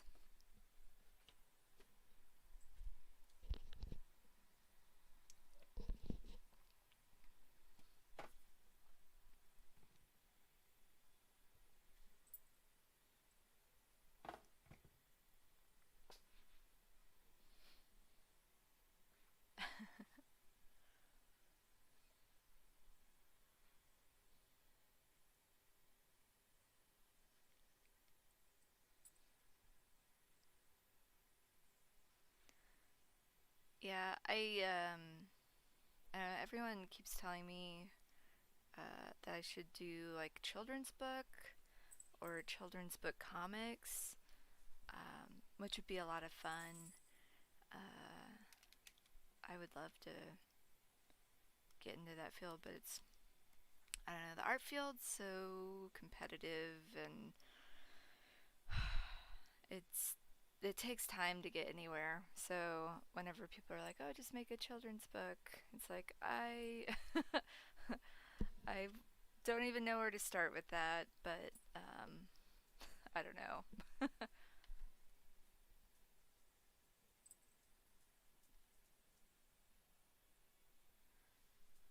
So so Julie, your question, what's the difference between these types of art? So I guess it's like I don't know, art. There's a vast variety of different types of art. So you have like your paintings in a museum, or you've got the comic books with comic pages. I think it just depends on what the person wants, as like the consumer, what they want to consume, but also what type of work you're wanting to get in the end. Like, so like an illustrator could find work doing illustrations anywhere from a commission of, hey, draw my D&D character, or it could be, hey, I need a book cover. So you would work with like a book publisher to illustrate a book cover, or maybe you're really good at drawing characters, and that would be visual development or concept art for video games. So visual development is for like animations and movies. It's like early drawings of concepts for costumes and what the characters would look like. I don't know why it goes by two different titles in the industry, because concept art for some reason is just linked to video games more than animation. But so like when I say that like I enjoy doing illustrations, well, these are kind of illustrations of what I'm drawing right now. Illustrations, in the term I'm using it, is more like a one piece illustration picture versus a page with a bunch of panels, if that makes any sense at all. Did I answer your question or confuse you further?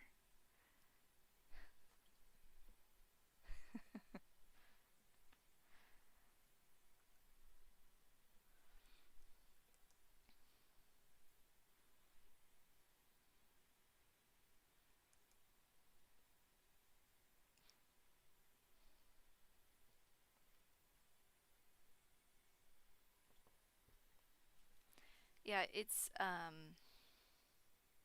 I don't know, it's really confusing. So like I went to college and got a bachelor's in fine arts. Yeah, like short story versus novel. Like there's gonna be different problems that you're solving with your art solution. So um, what was confusing is like when I went to college for just a bachelor's in fine arts, like I took all these studio classes, and I senior project ended up having like a senior showcase, and so basically all I learned was how to put together kind of a studio show, or like a gallery show. Uh, but then there's this whole field that I didn't know anything about, that I wish I had learned about when I was younger, but industry art. So, industry art is basically what is used for consumers. So, with video games and movies and comics and books, all those pieces that people have to create come from different avenues. So, someone might be an illustrator, someone might be a storyboard artist, someone might be a concept artist, someone might be a biz dev artist, someone might be an animator. There's a million different fields, kind of like engineering. that just because you're an artist doesn't mean you're good at doing one particular field. I've had a number of people ask me, "Oh, you're an artist. Can you do my business logo for me?" And it's like, yeah, I could do a business logo for you, but that's not really my skill set. Your money would be better spent somewhere else, like with someone who actually, like, that's what they do. So, like, for me, my particular skill set, I think that I've been trying to develop over the years is storytelling through pictures. So, comic pages, could even be like storyboarding, which I'm not going to go run off and be a storyboard artist because that would require probably moving to LA. But then illustrations is kind of more of a generic skill set that could be utilized in a whole bunch of different ways.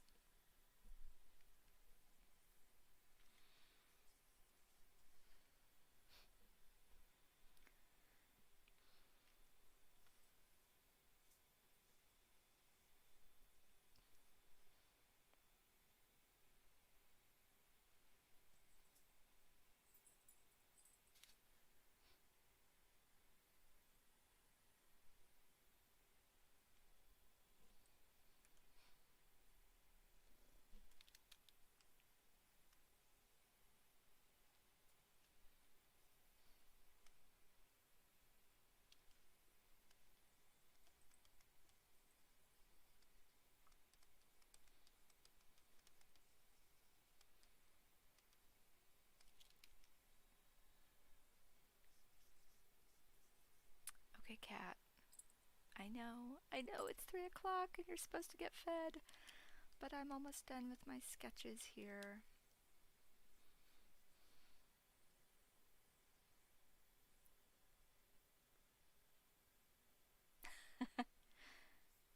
Yeah, I would not want to live in LA. I have a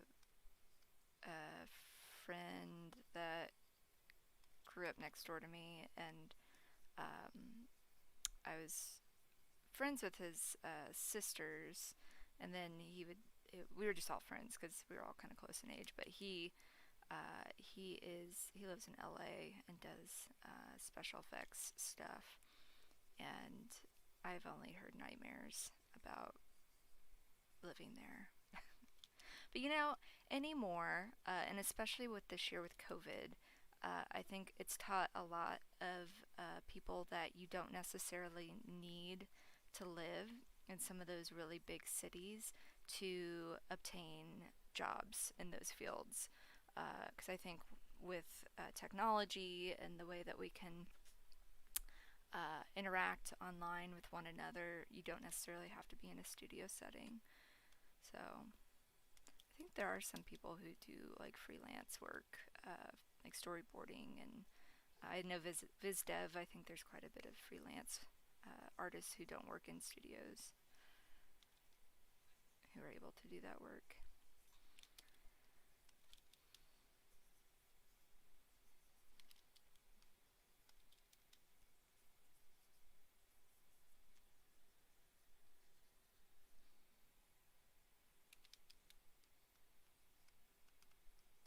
But when I was younger, I used to get really discouraged because I thought that you had to be, uh, you had to move out west if you wanted to work in the industry art at all. And I knew that wasn't something I was interested in doing and wouldn't happen. And so I just kind of, I don't know, I think that was part of one of the reasons why I kind of stopped drawing after college too. Is like, well, what's the point?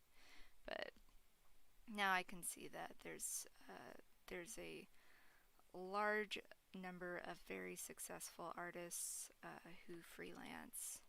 There's a lot of people out there who are just like entrepreneurial in that they make artwork and create things like pens and get their stuff printed and sell prints, and they make good money. And then with Patreon now and Kickstarter, there's there's a lot of opportunities out there for artists who don't want to, pick up and move to these big cities. So, which is pretty exciting.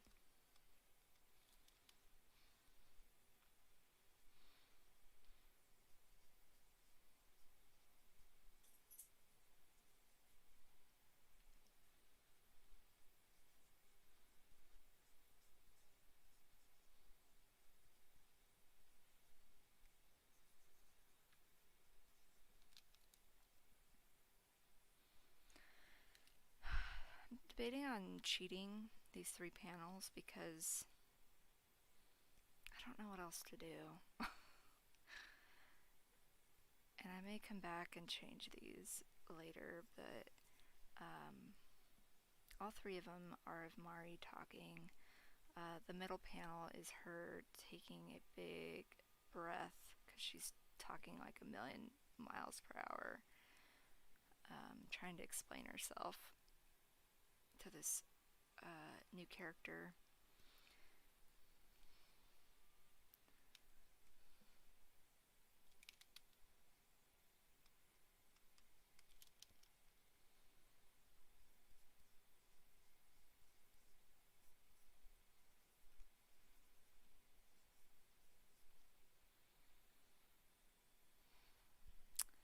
I don't know.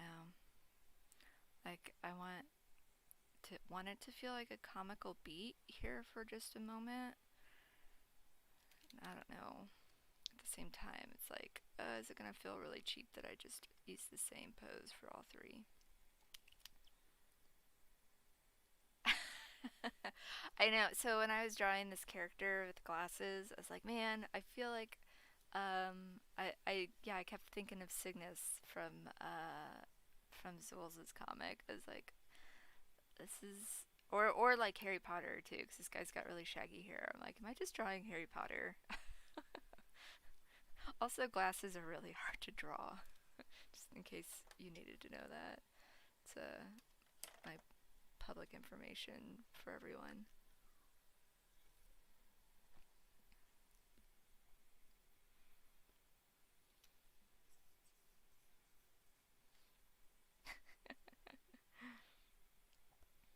You know, he's holding a gun down here, but I might as well just turn it into a broom. I mean, what am I trying to hide, right? This is just secretly turning into a Harry Potter fan fiction comic. Okay, I am gonna take a really quick break. I've got to go feed the cat because he's super hungry. So I'm gonna BRB.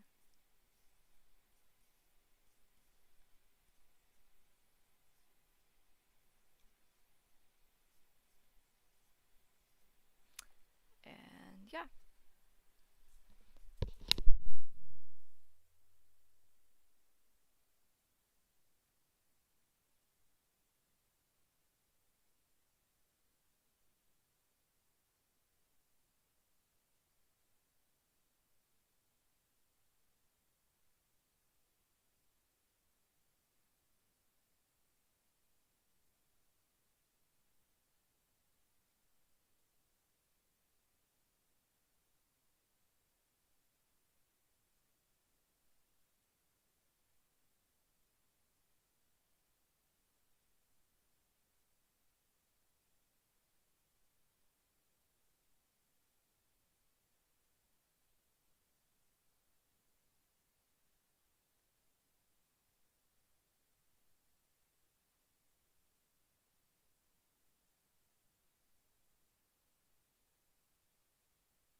I'm back. I'm back. Cats are fed. They should be good to go for a little bit. I'm gonna go ahead and start inking, which will be fun and exciting. I'm trying to get better at using Clip Studio's masks with the panels and frames, just to cut down all the extra work. So I'm gonna go ahead and divide my, whoops, do this with the mouse. Divide my panels up here.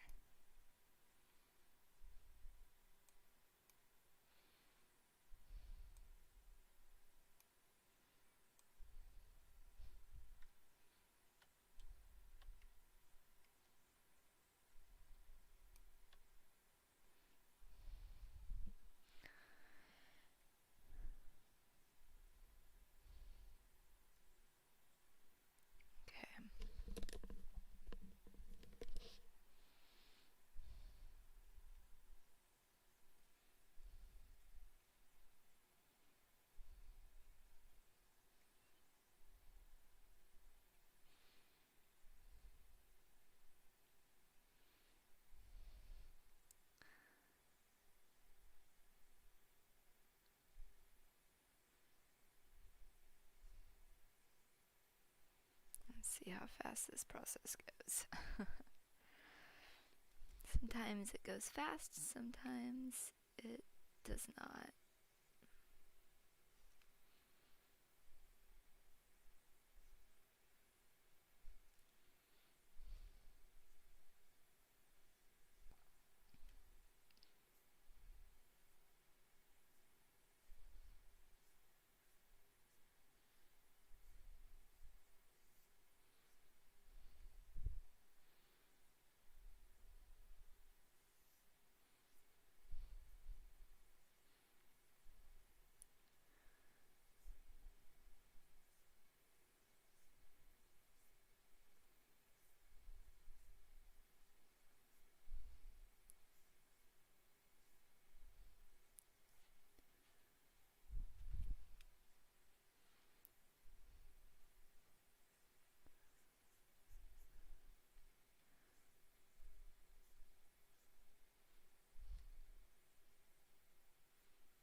Another reason why I don't know if I should ever hire a flatterer is because I have a really bad habit of not closing my black lines. My lines are kind of loose, so when it comes time to flat, a lot of times I have to hand color a lot. I can't just rely on the fill bucket to do it all, or to do it correctly. And that's partially my fault. I could have a cleaner style. I think it would flat faster, but I don't wanna. I like having kind of the messy lines.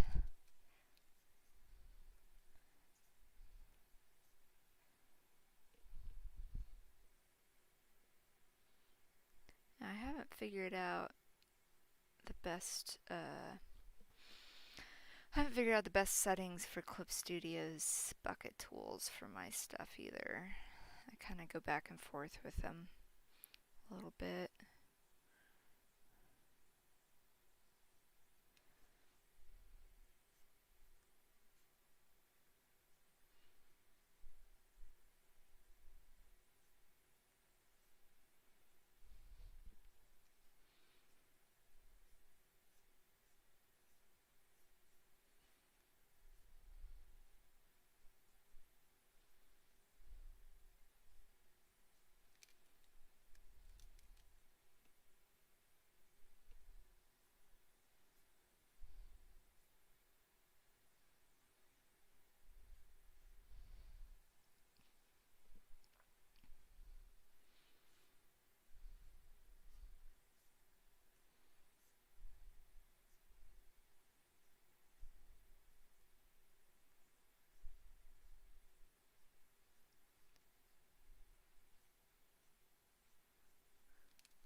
little space heater running behind me. I'm working in my basement. It gets a little chilly down here, but it's just now starting to get a little steamy, a little hot.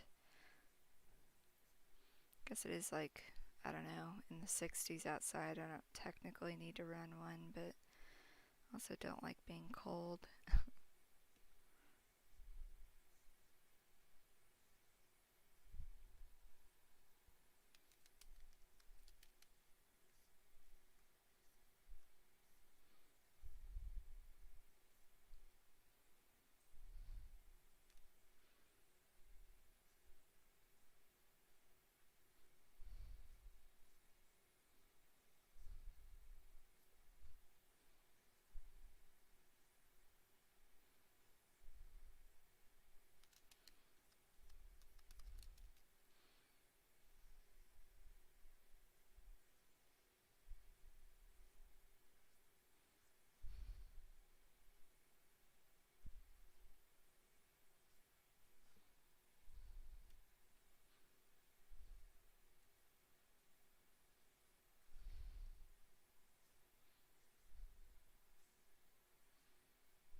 come on, line. There we go.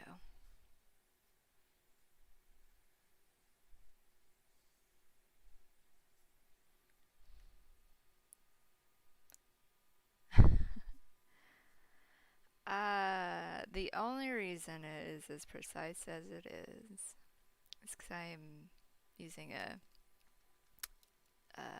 tablet PC, so I'm drawing directly on the screen. I could never get it this precise when I was using my Intuos. And even still, sometimes it's not as precise as I wish it was.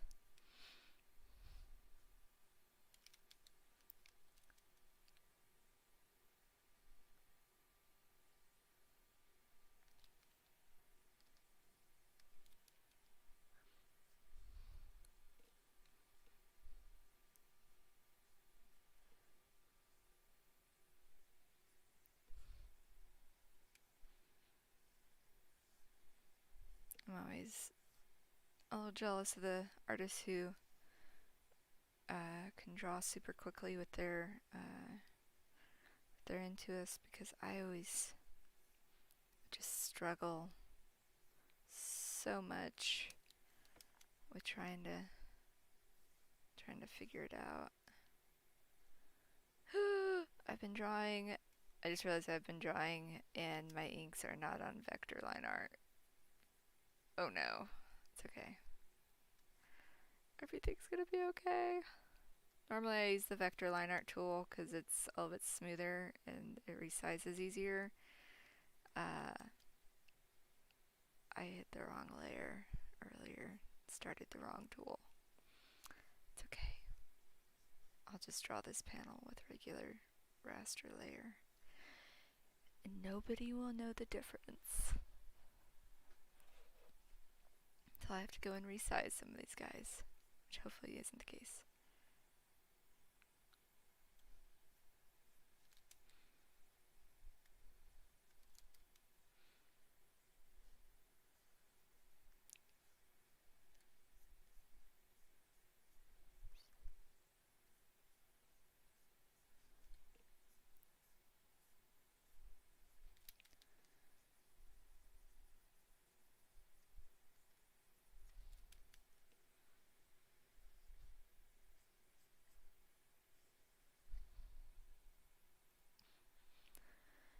Oh, I'm probably going to have to resize their heads, which is really unfortunate because I am not using the vector line art.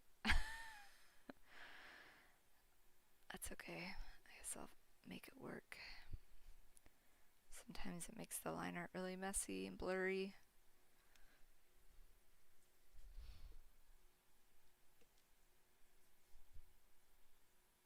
I guess they're not too bad.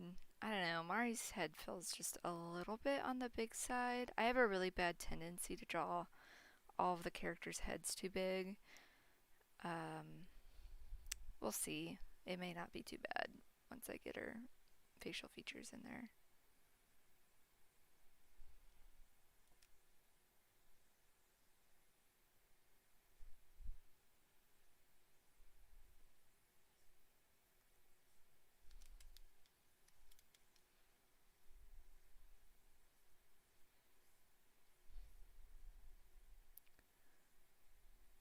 It's all the little nitpicking stuff that I end up going through that slows me down. I should just be happy with the way it is. I am trying to get better at letting go of like the little imperfections in my art. But even still, sometimes I get hung up on stupid things.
So nice doing this in a stream because I can already tell that I if I wasn't streaming right now, I probably would have stopped and like I don't know, gotten distracted by a number of things by now and I wouldn't be this far. So I appreciate the stream accountability from everyone watching.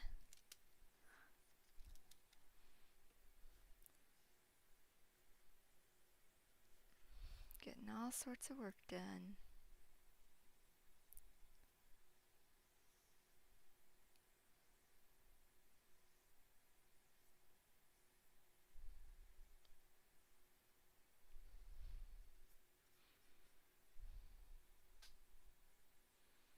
Yeah, I should stream more often. I need to stream more often. I I hadn't been because I was working on all these pages at the end of chapter 3 that just felt a little too spoilery. So I was kind of trying to wait until we were out of some of that stuff before I started streaming again. And page 100 just seemed like a really good spot to pick up again. So I'm hoping maybe every Monday to try to do a couple hours at least of streaming because, yeah, this is awesome. I like it.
Probably will only be streaming for another 30 minutes though.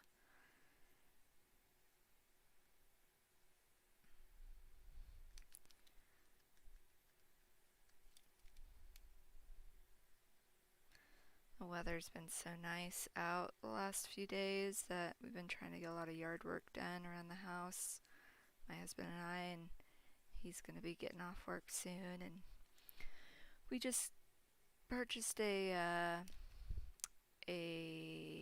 chainsaw, which sounds super scary, and that I will not be using, but he's going to use.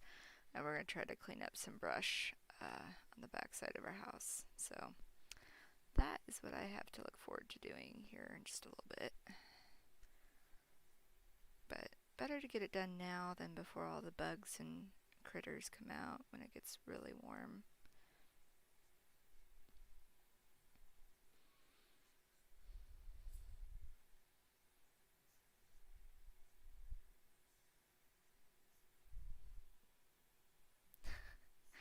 I know. I don't know. know. Every time he was saying the word chainsaw earlier, I was like, you mean massacre, right? Chainsaw massacre? Like this is gonna not end well. I could just sense it. No, we'll be super careful. I don't know, power tools kind of scare me a little bit. I learned how to use the power drill the other day on something real simple, and I don't know, the adrenaline from trying to learn how to use it was making me shake just a little bit, which sounds stupid, but I don't know. Fast moving things with pointy ends, just makes me nervous.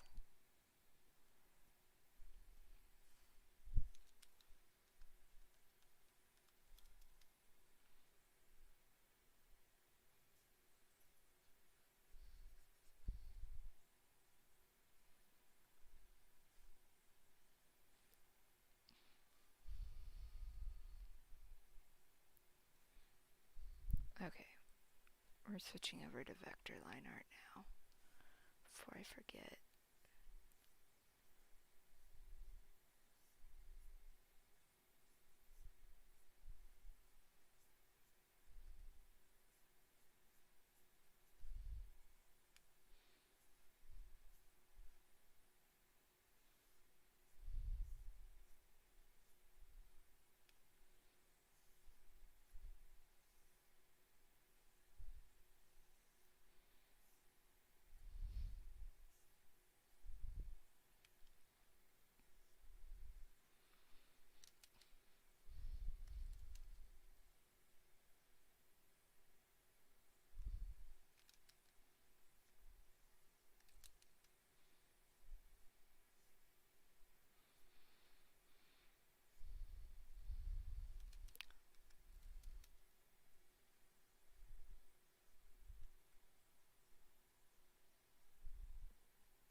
So I guess for now, unless I think of something better, I'll go ahead and copy and paste her over, and then I'll move her around a little bit with each one of these frames.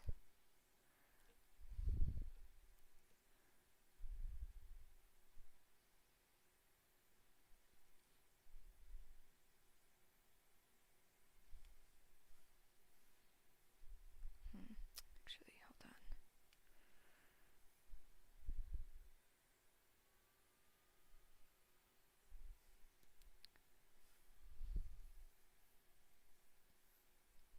Whoops, wrong tool.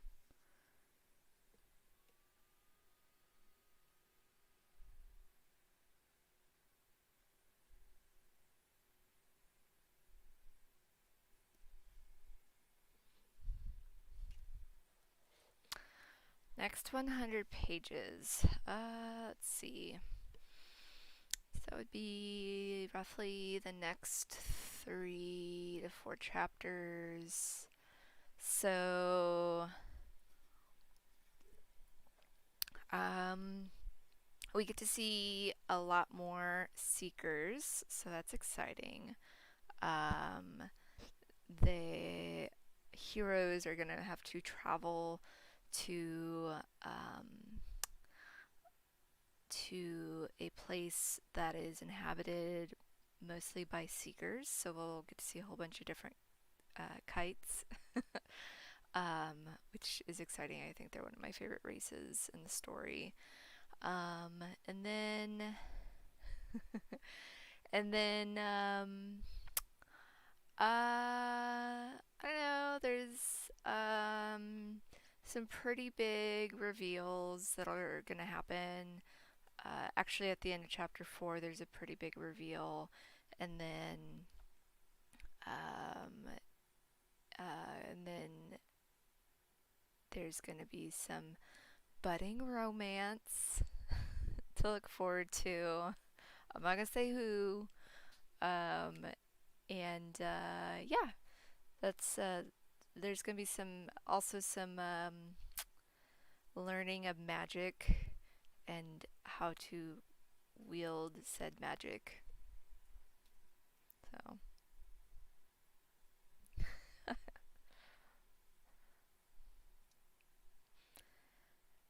yes, budding romance, always important.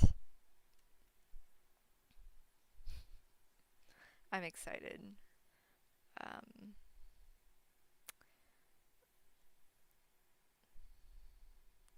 it's gonna be good.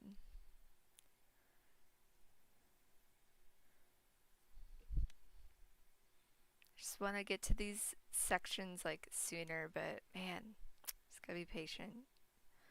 Draw the pages as they are.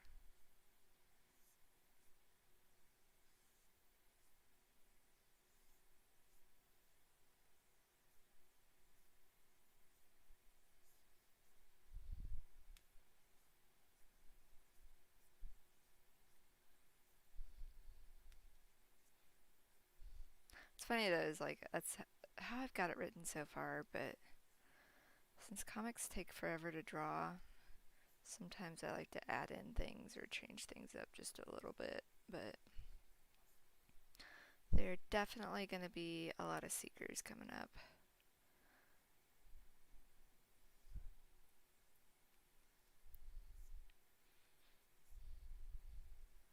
Hopefully, not too many more attempted drownings. We'll see. We'll see how we'll see how evil I get with my writing.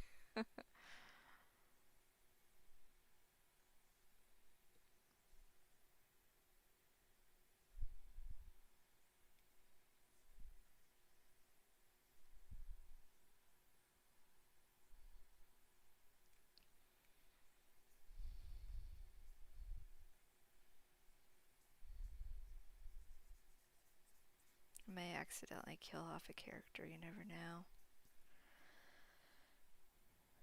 Can happen.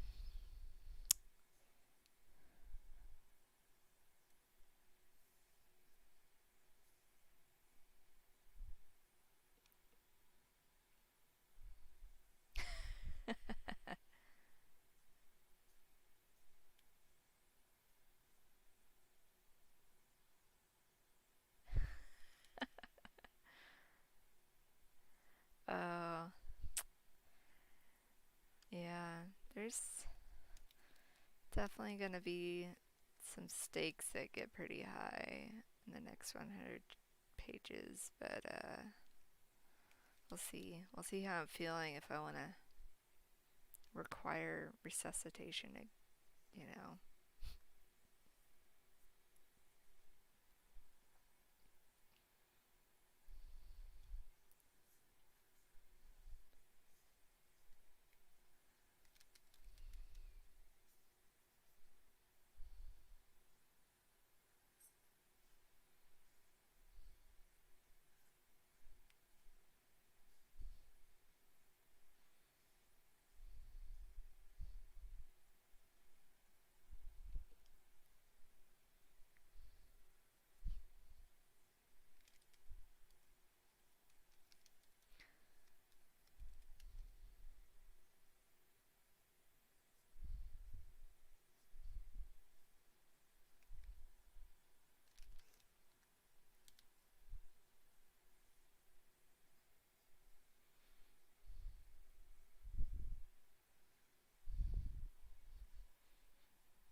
Do also kind of have it written that the party's going to be split for a little bit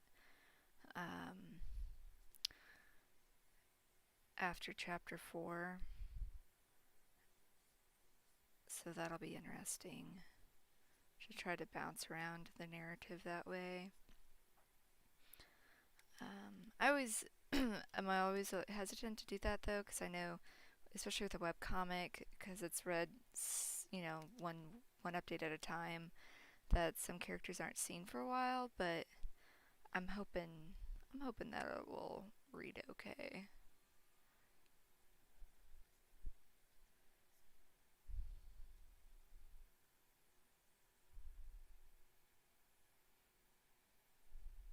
If it doesn't, I can always scrap it. Uh-oh. Did I flip my camera? Just gonna... No, I think I'm okay.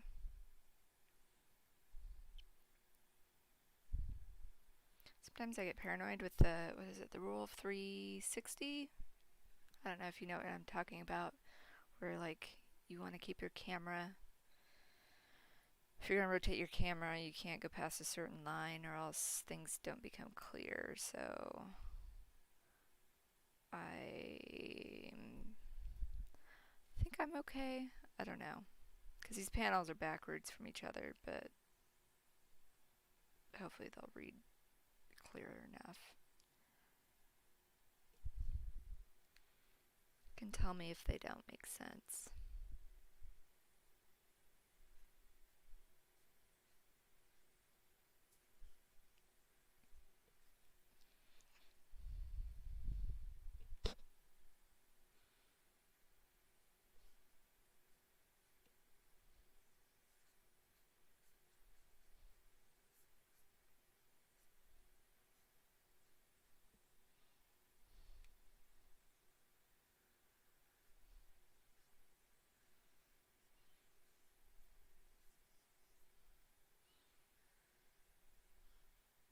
Oh, good. Okay. It's probably just me overthinking it. I think I think it's fine. I think it'll be okay. Anyway. There's some obvious times whenever that rule's broken and you're like, ooh, they should have done that differently. And then other times even if it's broken, it doesn't look terrible.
hands. Why are you so hard?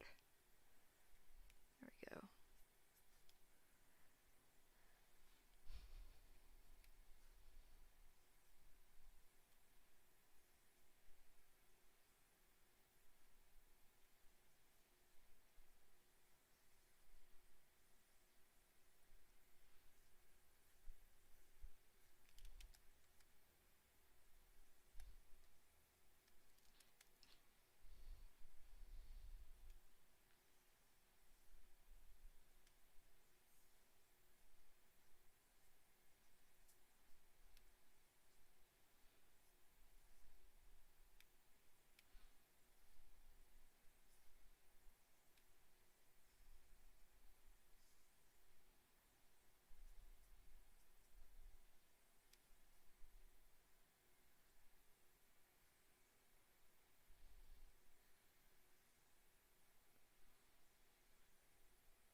We're getting close.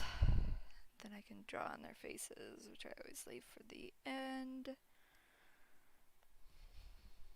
I should probably I'll drop in the speech bubbles eventually. But I am probably gonna call it quits pretty soon, just because I do need to get ready for dinner.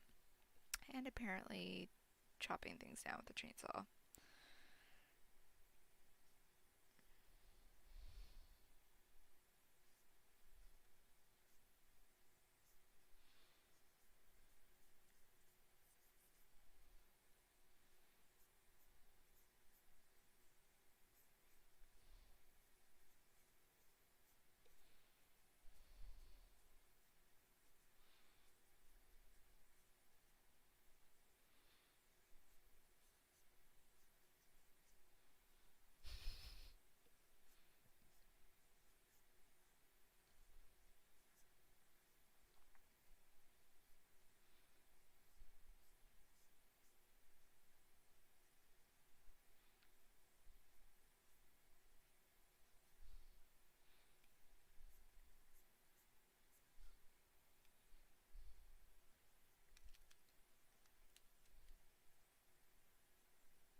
See if I can get Saul in here, and then I'll probably take off.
Do I want to try to free draw his hand here? Sure, why not? Okay.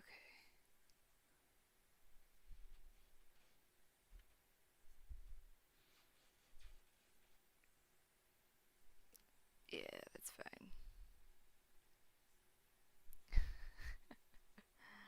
I have like default hands that I draw. Most of them revolve around the shape of like a mitten. Because anything other than that's just too difficult to free draw.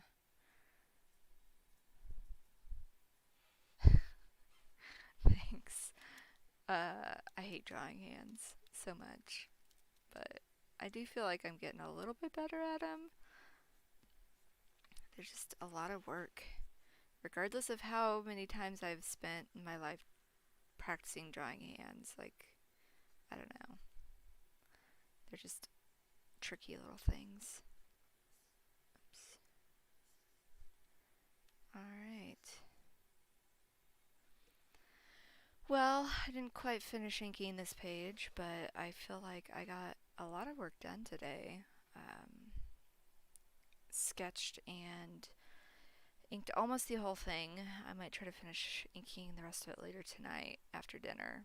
But yeah, so thanks for everyone who swung by to watch me draw page 100 of Moxie. I'm super excited to share this with you when it's complete, which will be a little while from now, but it's okay. You guys are just gonna have to wait.